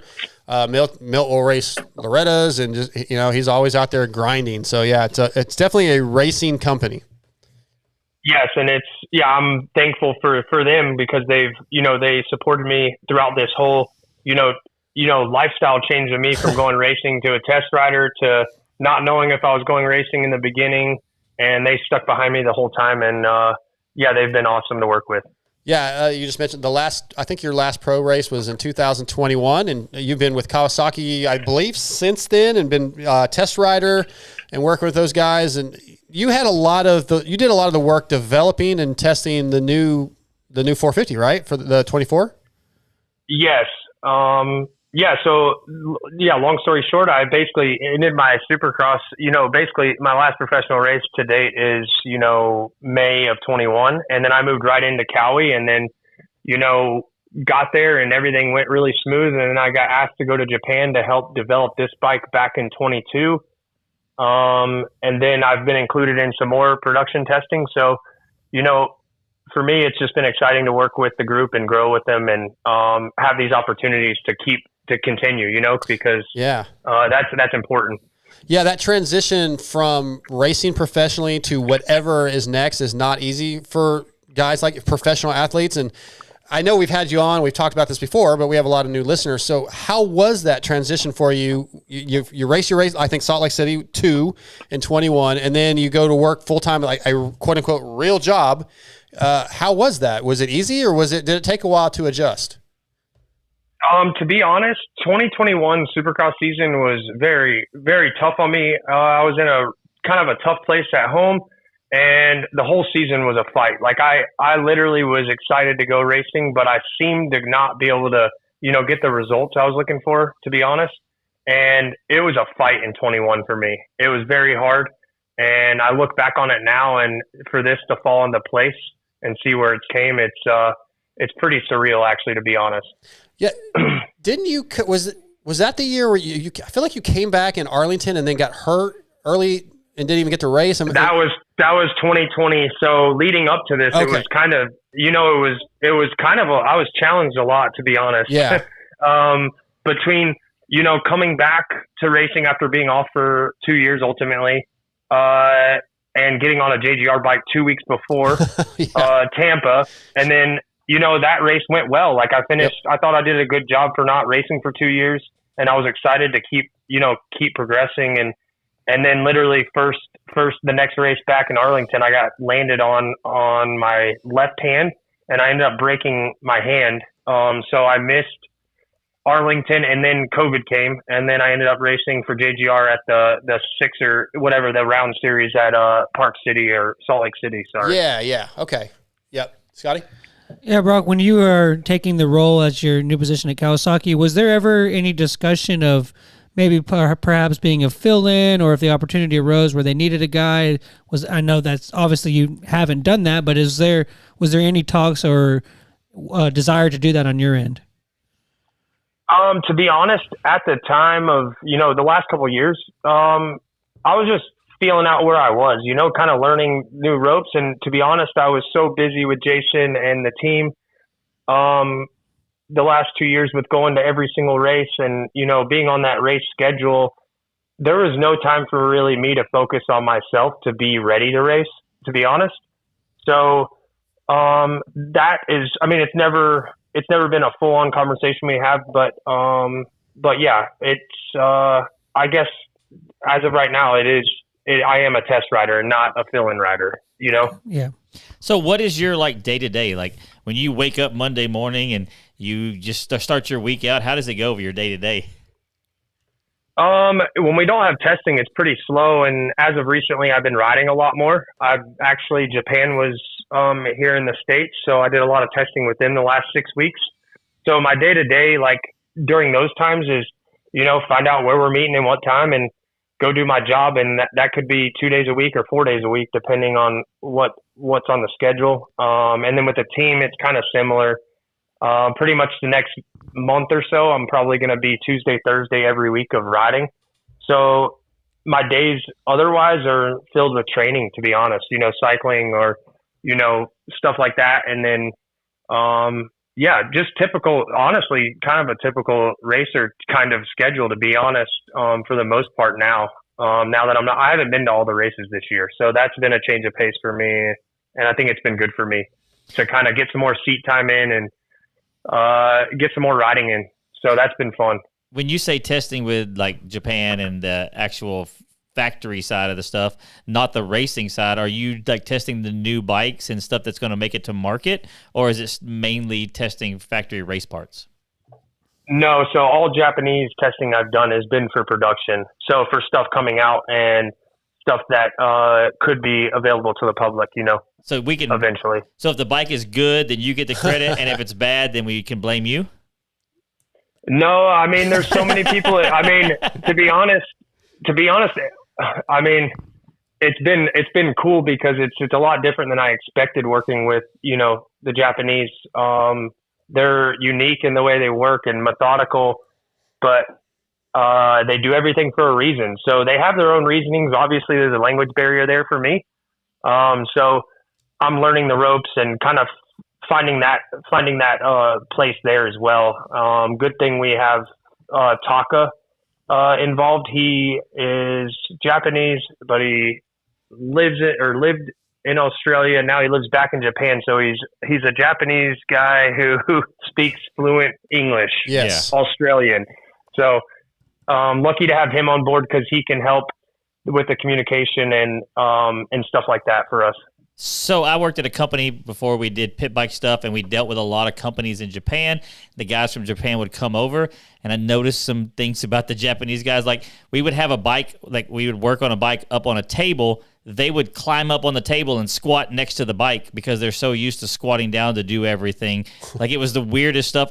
And they had these little pouches. They all smoked cigarettes, and then they put the cigarette butts in the pouches. They wouldn't use like the ashtray. I mean, are they still like that? Is that still like, do they do weird things when they're over here? Not too much, you know. I mean, they're workhorses. I mean, when they're here, they come here for work, to be honest. Yeah. And when I went to Japan, it was similar, but Taka was kind of our chauffeur. And when we went to Japan, so we really didn't hang out with the crew, the test guys and the mechanics too much. This last trip that they came here to the States, I would say I got to, you know, hang around them a little more. We went to dinner a couple times and spent more time with them. But overall, like, it's just unique. It's a unique way of testing from my point of view. Obviously, the language barrier doesn't help, but as Taka has brought me through some of it, I'm starting to learn a little bit more. And the way they operate, you know, it's just different than what we do on a race team, you know, because we're making the bike different, you know, for a race guy versus the production, you know, line. When you get involved with developing a bike that's going to production, but you're a rider that rides at a much higher level than the average consumer, where do you find the line of, okay, well, this is probably good enough, the average consumer's not going to notice it, or, you know, how do you kind of have to put your mindset in that of what a consumer's going to want? I mean, to be honest, in my own head, I consider everything. If I feel something, I feel it and I say it, you know? So whether that's me going fast or slow or vice versa, you know, it's kind of, I don't know. It seems easy for me to feel things, to be honest. Whether I'm just going out for a fast lap or whether I'm just going to go cruise around the track, you know, to be honest. So, yeah. it's been cool for me because sometimes they could make a change or we could try something and I can feel it before I even hit the track.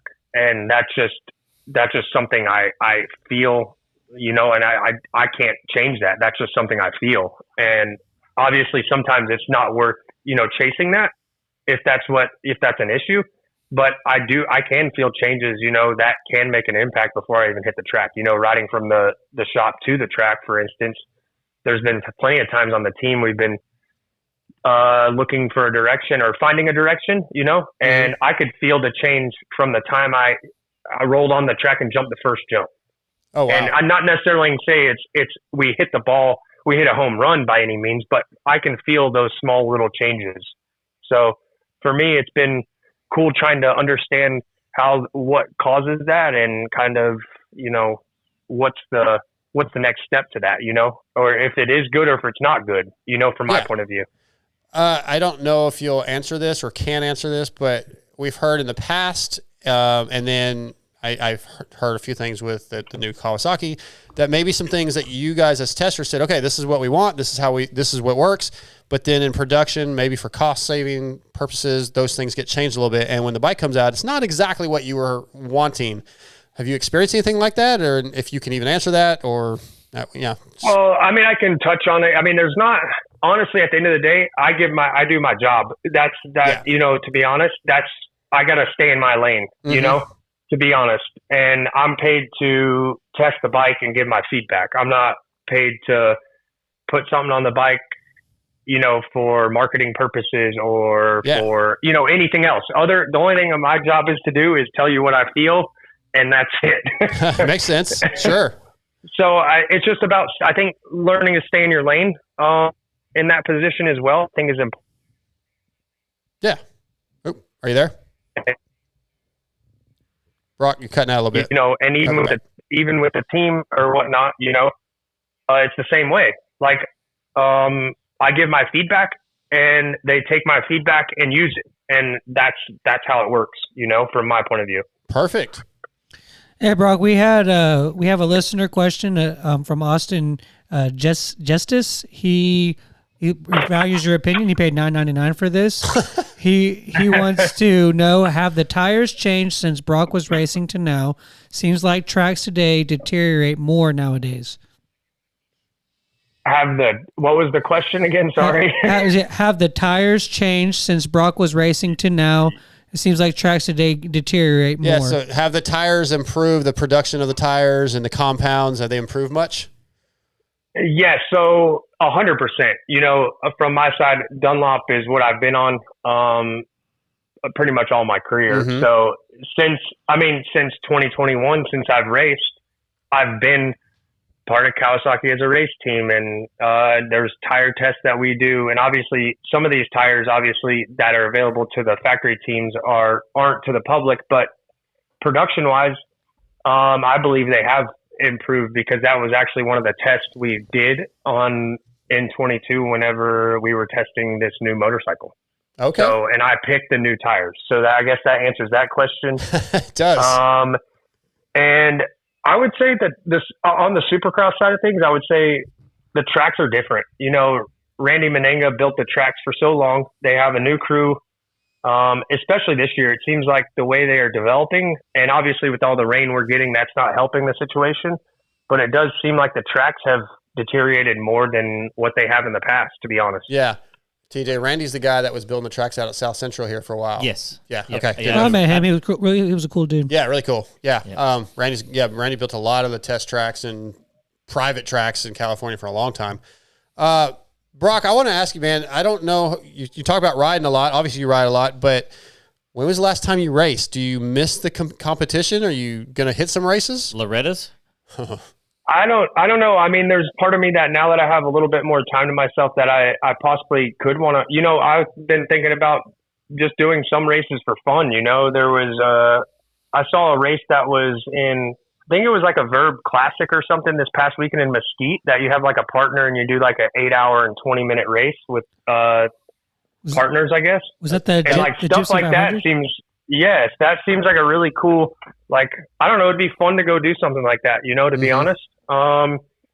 racing at a high level, I think I could still do it. I just don't know if that's, if that's going to really, my path is headed in a direction. And obviously I need to be conscious of that. I have a good opportunity here with Cowie, and they've supported me and kept me around. And I don't want to justify that, that situation, because it's so, it's strong for a position where I'm at in my life, for instance, and, that's kind of where I stand with racing. I think as long as I can, stay on the path of where I'm at with Cowie and testing and do some racing for fun. And maybe, who knows? It's just kind of see where I stand, right now, to be honest. Okay. Yeah, Broc, with now that you've been back on Kawasaki, and I was remembering the era that you were involved with the Pro Circuit Kawasaki team, where you guys were completely dominant. I just always remember, 1, 2, 3 on the podium, or y'all were always one of the coast winners and all that. Now, how was your relationship still? I know Mitch helped you out. Well, you're one of the few guys that did a 450 ride with him. How is your relationship now? And they haven't had a lot of good luck lately. Do you ever just do a welfare check on him and just make sure all is good? No, to be honest, I feel for that crew. They've had a rough go at it here. The guys are, this past weekend was good for the guys to both be on the podium. I see a trend of them, heading that direction, because I see all the work they put in.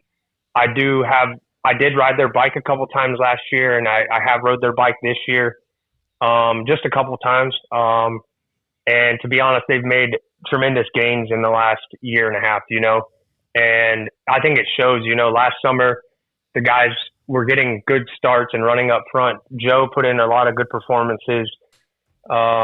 And I feel like they're, they're on the way up, and with all the challenges they've been challenged with, they've showed up and they've continued to work.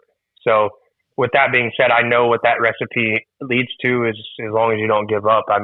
There's always light at the end of the tunnel whenever you keep pressing forward. Yeah. And I think that team's, look, we're pretty early in the season.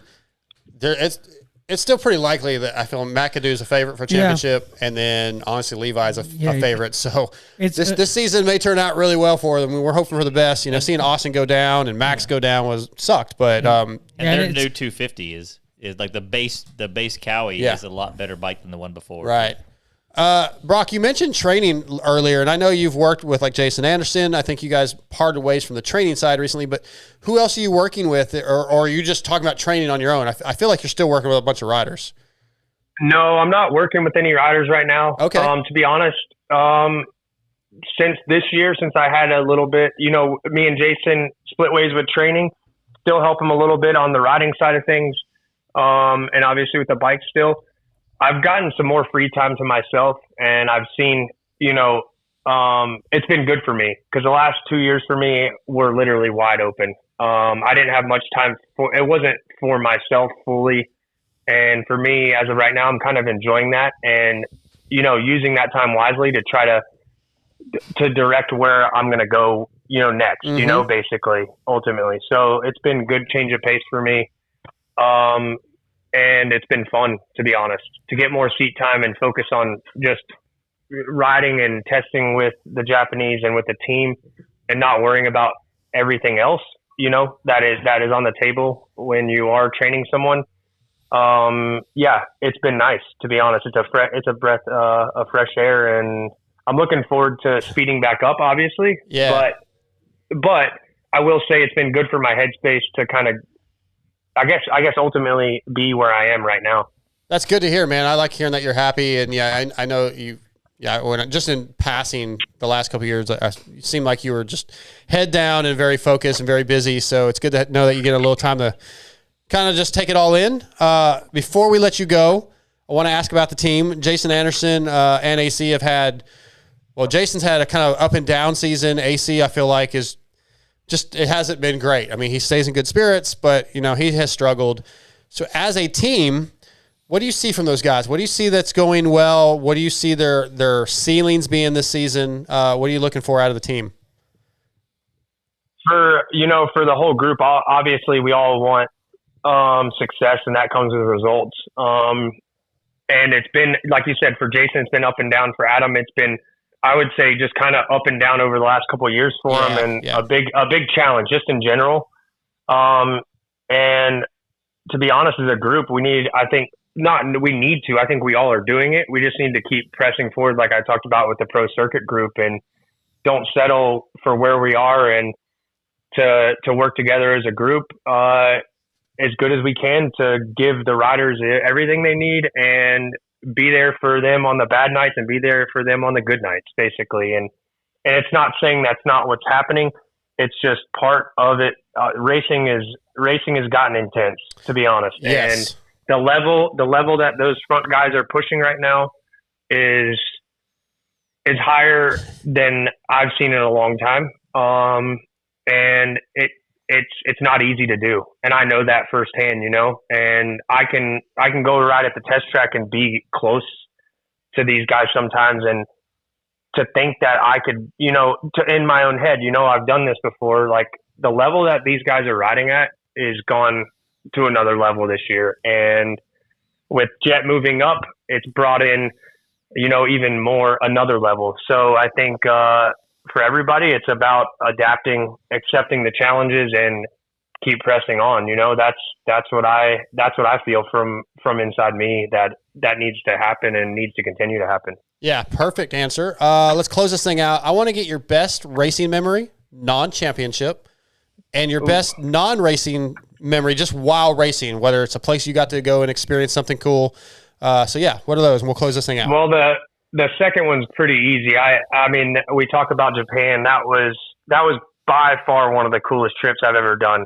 And it sounds silly because I didn't really get to see much of Japan. Mm-hmm. Thanks to Taco, we had a chauffeur, like I said, but food was unreal. The experience just in all was unbelievable. And I'm looking forward to going back. Racing experience, other than that, I would say, obviously, I mean, there's a lot that stand out, but just getting that first 450 podium in Supercross for me in Toronto in 2017. I've had a lot of emotional, to be honest, like kind of ups and downs there. I broke my back there in 2014, and I got my first podium there in 2006 when I signed with Star, and it was kind of like one of those races in December. So it was part of the World Championship. So the class wasn't super stacked, but my first Supercross race was in Toronto, and I got third. And I also got third there on a 250 in 2009. So my first 250 podium in Supercross was at Toronto, and my first 450 Supercross podium was in Toronto. Oh, wow. So, and I broke my back there. I didn't realize that. Yeah, so very, very highs and lows in that city, but those are great memories, though, man. And Broc, it's been a while since we've had you on, so I appreciate you. I had the wrong phone number for you for a while, but I appreciate you jumping on here and taking some time. It was great seeing you when I was out in California in January, and look forward to seeing you again soon. Yeah, thanks for having me on, and let's catch up maybe midsummer or something if you guys have time. Absolutely. Awesome. We'll get you back on here, and hopefully I'll see you soon, buddy.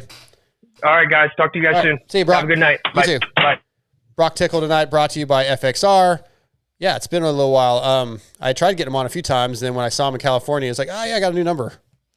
Yeah, I thought it was interesting that you would have think that when they hired him, it was like, hey, like you might have to fill in if we ever need you to. I'm surprised that they didn't approach it that like way. There was talks about it early, but then, they did. And I mean, same thing with Kennard. They never really brought it up with him. Like, you would think that those guys would. Well, they need him to do that job too. And it's interesting. He had a good point that it's he's focusing on the bike and not himself, so therefore he's not like he's probably in decent enough shape, but he's not putting in motos. He's probably just doing a few laps. Let's change this, and so he's not really in race shape. And then do they want to put their test guy out there to go get hurt? Also, like not be prepared enough, and then it's like, oh yeah.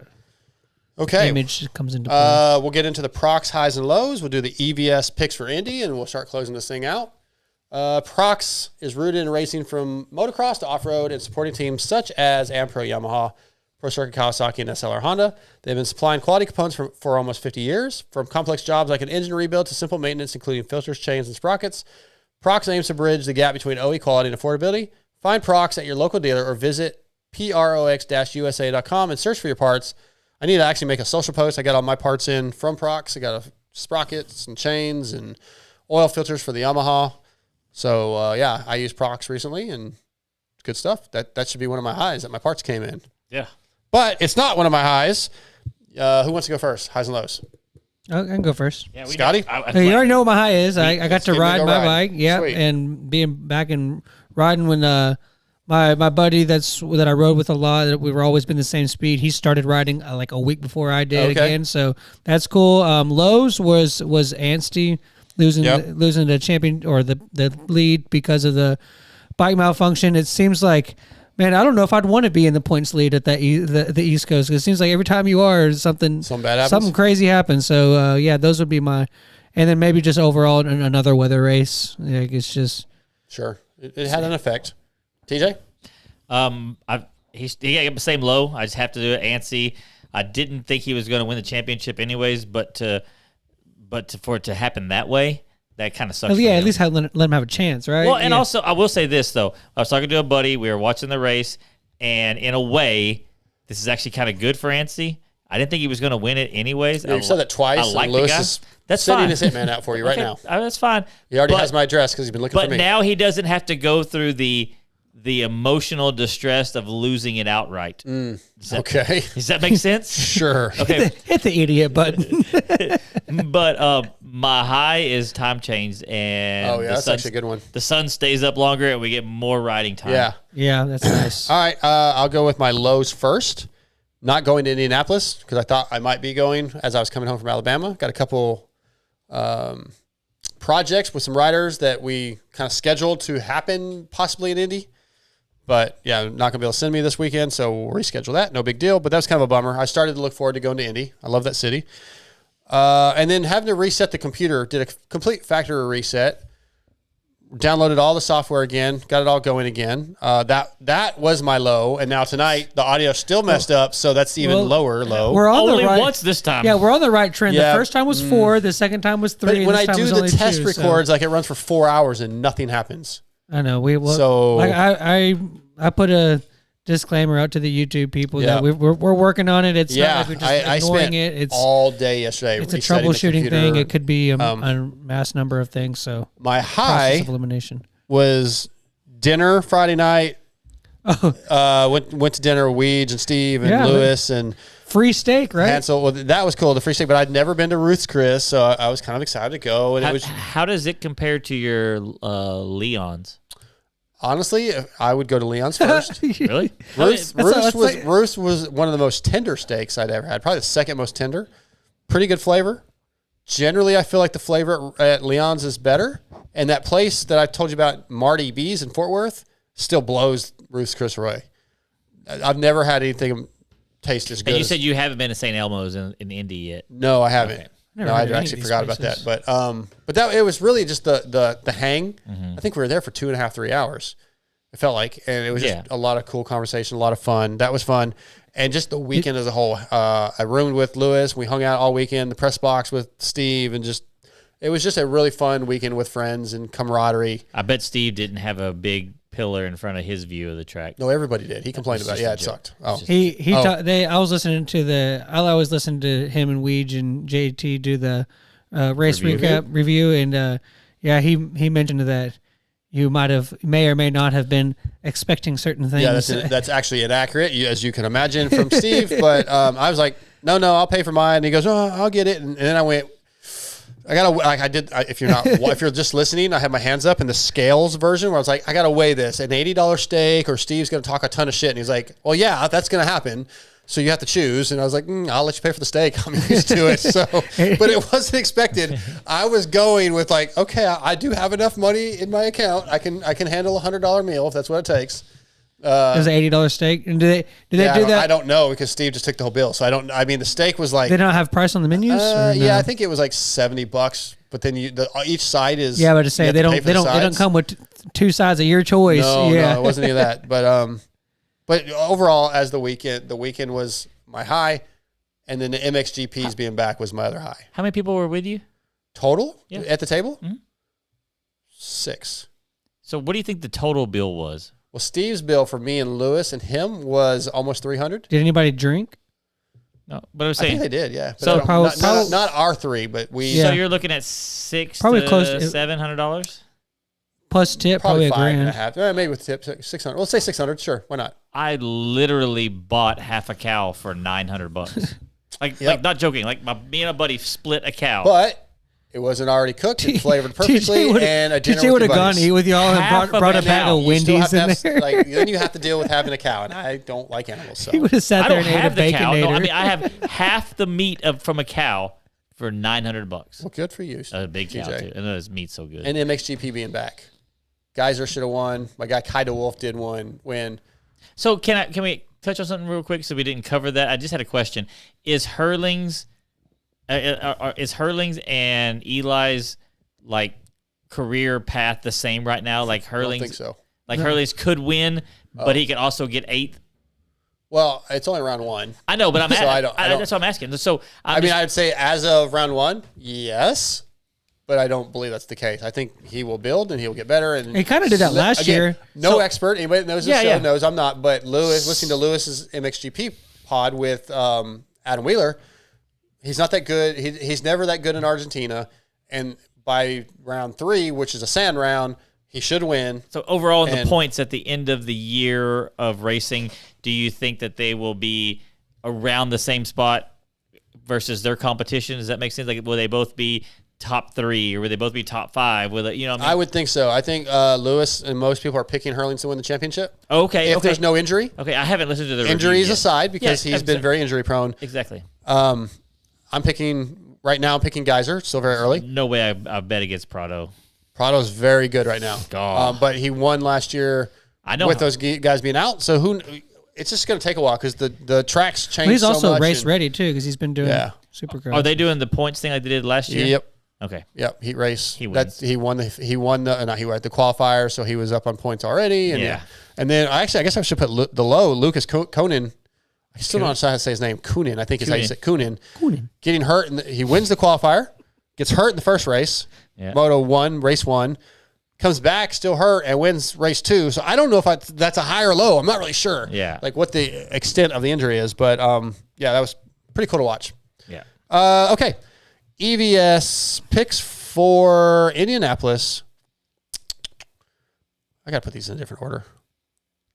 Over the past 39 years, EVS Sports has established itself as the leader in innovation and technology when it comes to designing protection gear for today's motocross riders. Athletes like RJ Hampshire, Kyle Chisholm, Freddie Norn, Axel Hodges, and Travis Pastrana all wear EVS when they race, ride, or whatever Travis decides to do that day. Check out evs-sports.com. Use the code VITALMX30. That's all caps, VITALMX30. To save and gear up like the pros, go order some Axis Web Eclipse knee braces, or even just get some TP 199 or Slayco 96 knee guards. They will help. They're very good. They're very comfortable. EVS picks for Indy. Real quick, I asked last week for listeners to send in their picks for this week, and I said if anybody gets it right, they'd get a prize. We only had 4 people follow the instructions of sending the email. Not one of them got it right. Well, then they'll win. But No. Yep. But because I'm a nice guy and a bunch of people didn't enter like I asked, I'm going to give one of these guys a prize. Okay? Okay. None of them were close. So here's what I'm going to do. I'm going to go Were we 1, close? 2, 3, 4. Scotty, pick a number between 1 and 4. 5. TJ, pick a number between 1 and 4. 3. Shane Bagley, you win a set of Lucid goggles. I feel like he always. He has won a bunch. Yep. Hey, it was random. It He was does random. it, yeah. So congrats to Shane. Thank you to you guys for getting involved. All right, I'm going to go ahead. My EVS picks for Indianapolis. I don't want to pick Jet. Not because I don't like Jet, because I just don't want him to win every single race. Well, watch, you're gonna pick him, and then this will be the thing. But I'm going to pick Jet. It's a triple crown, so I'm going Kenny second. Oh, it's a triple crown. He doesn't do Or- good in triple crowns. Who? Jet. Jet to win. Kenny second. Cooper Webb third. I actually have to change this because I had him backwards, but I'm going Kenny second because it's a triple crown. Scotty, what are your picks? I'm gonna. Cooper Webb has been good at triple crowns. I'm gonna pick him to go. Yep, he has been very good. I'm gonna pick Cooper. Jet. Jet will go like 1-1 and have like like one where he has a bad, 5. 5 or something like that. And then I'm gonna go Tomac third. ET3. I have the same podium, different order. I'm gonna put Eli winning. Okay. Jet and Cooper, and then maybe they may switch, but I think Eli wins. All right. He has a really good track record. I would like to see, even though I would like to see Eli pick. But Even though I Eli didn't put him on my podium. didn't he have like the most wins at the Triple Crowns? I think he did. I don't know if he still does. I think because Cooper's. I'm actually kind of glad that there's Triple Crowns because it does mix it up a little bit. Mix it up a little bit. Yeah, I like Triple Crowns. They hit it out of the park with that. Anything else before we wrap this up that you guys want to mention? Talk about? Nope. TJ's being quiet. So I want to thank Race Tech and Yamaha for being the presenting sponsors. I want to thank Guts Racing, FXR, X-Brand Goggles, ProX, ProX, EVS Protection, Troll Training, Evans Coolant, Blood Lubricants. Guys, go get you some freaking Blood Lubricants and use VMX25. So it's so freaking good. If you go on their website and you look and you go, ooh, that's kind of expensive for a quart of oil or a case of oil. It's worth it. Oh Dude, my God, I am telling you, man, just buy 1 quart and try it. Well, maybe buy 2 quarts because buy 2 quarts. But try it. I promise you, you'll be blown away about how good it is. Hey, do Barnett it clutches. Real quick. If you really want to see a difference, go ride your bike, put a heat gun on it, and then go ride it again after an oil change. You will notice a difference in the heat because there's less friction. I'm telling you, you can hear a difference in the motor it's so too. good. It's so quiet. It's good stuff. I also want to thank our guests, Max Anstie, Broc Tickle, and Bryce Shelly. We'll be back next week. TJ may not be in studio, so Jeremy Huddleston might be back in, but we will be back. Talk to you guys soon. Other than that, we're out of here.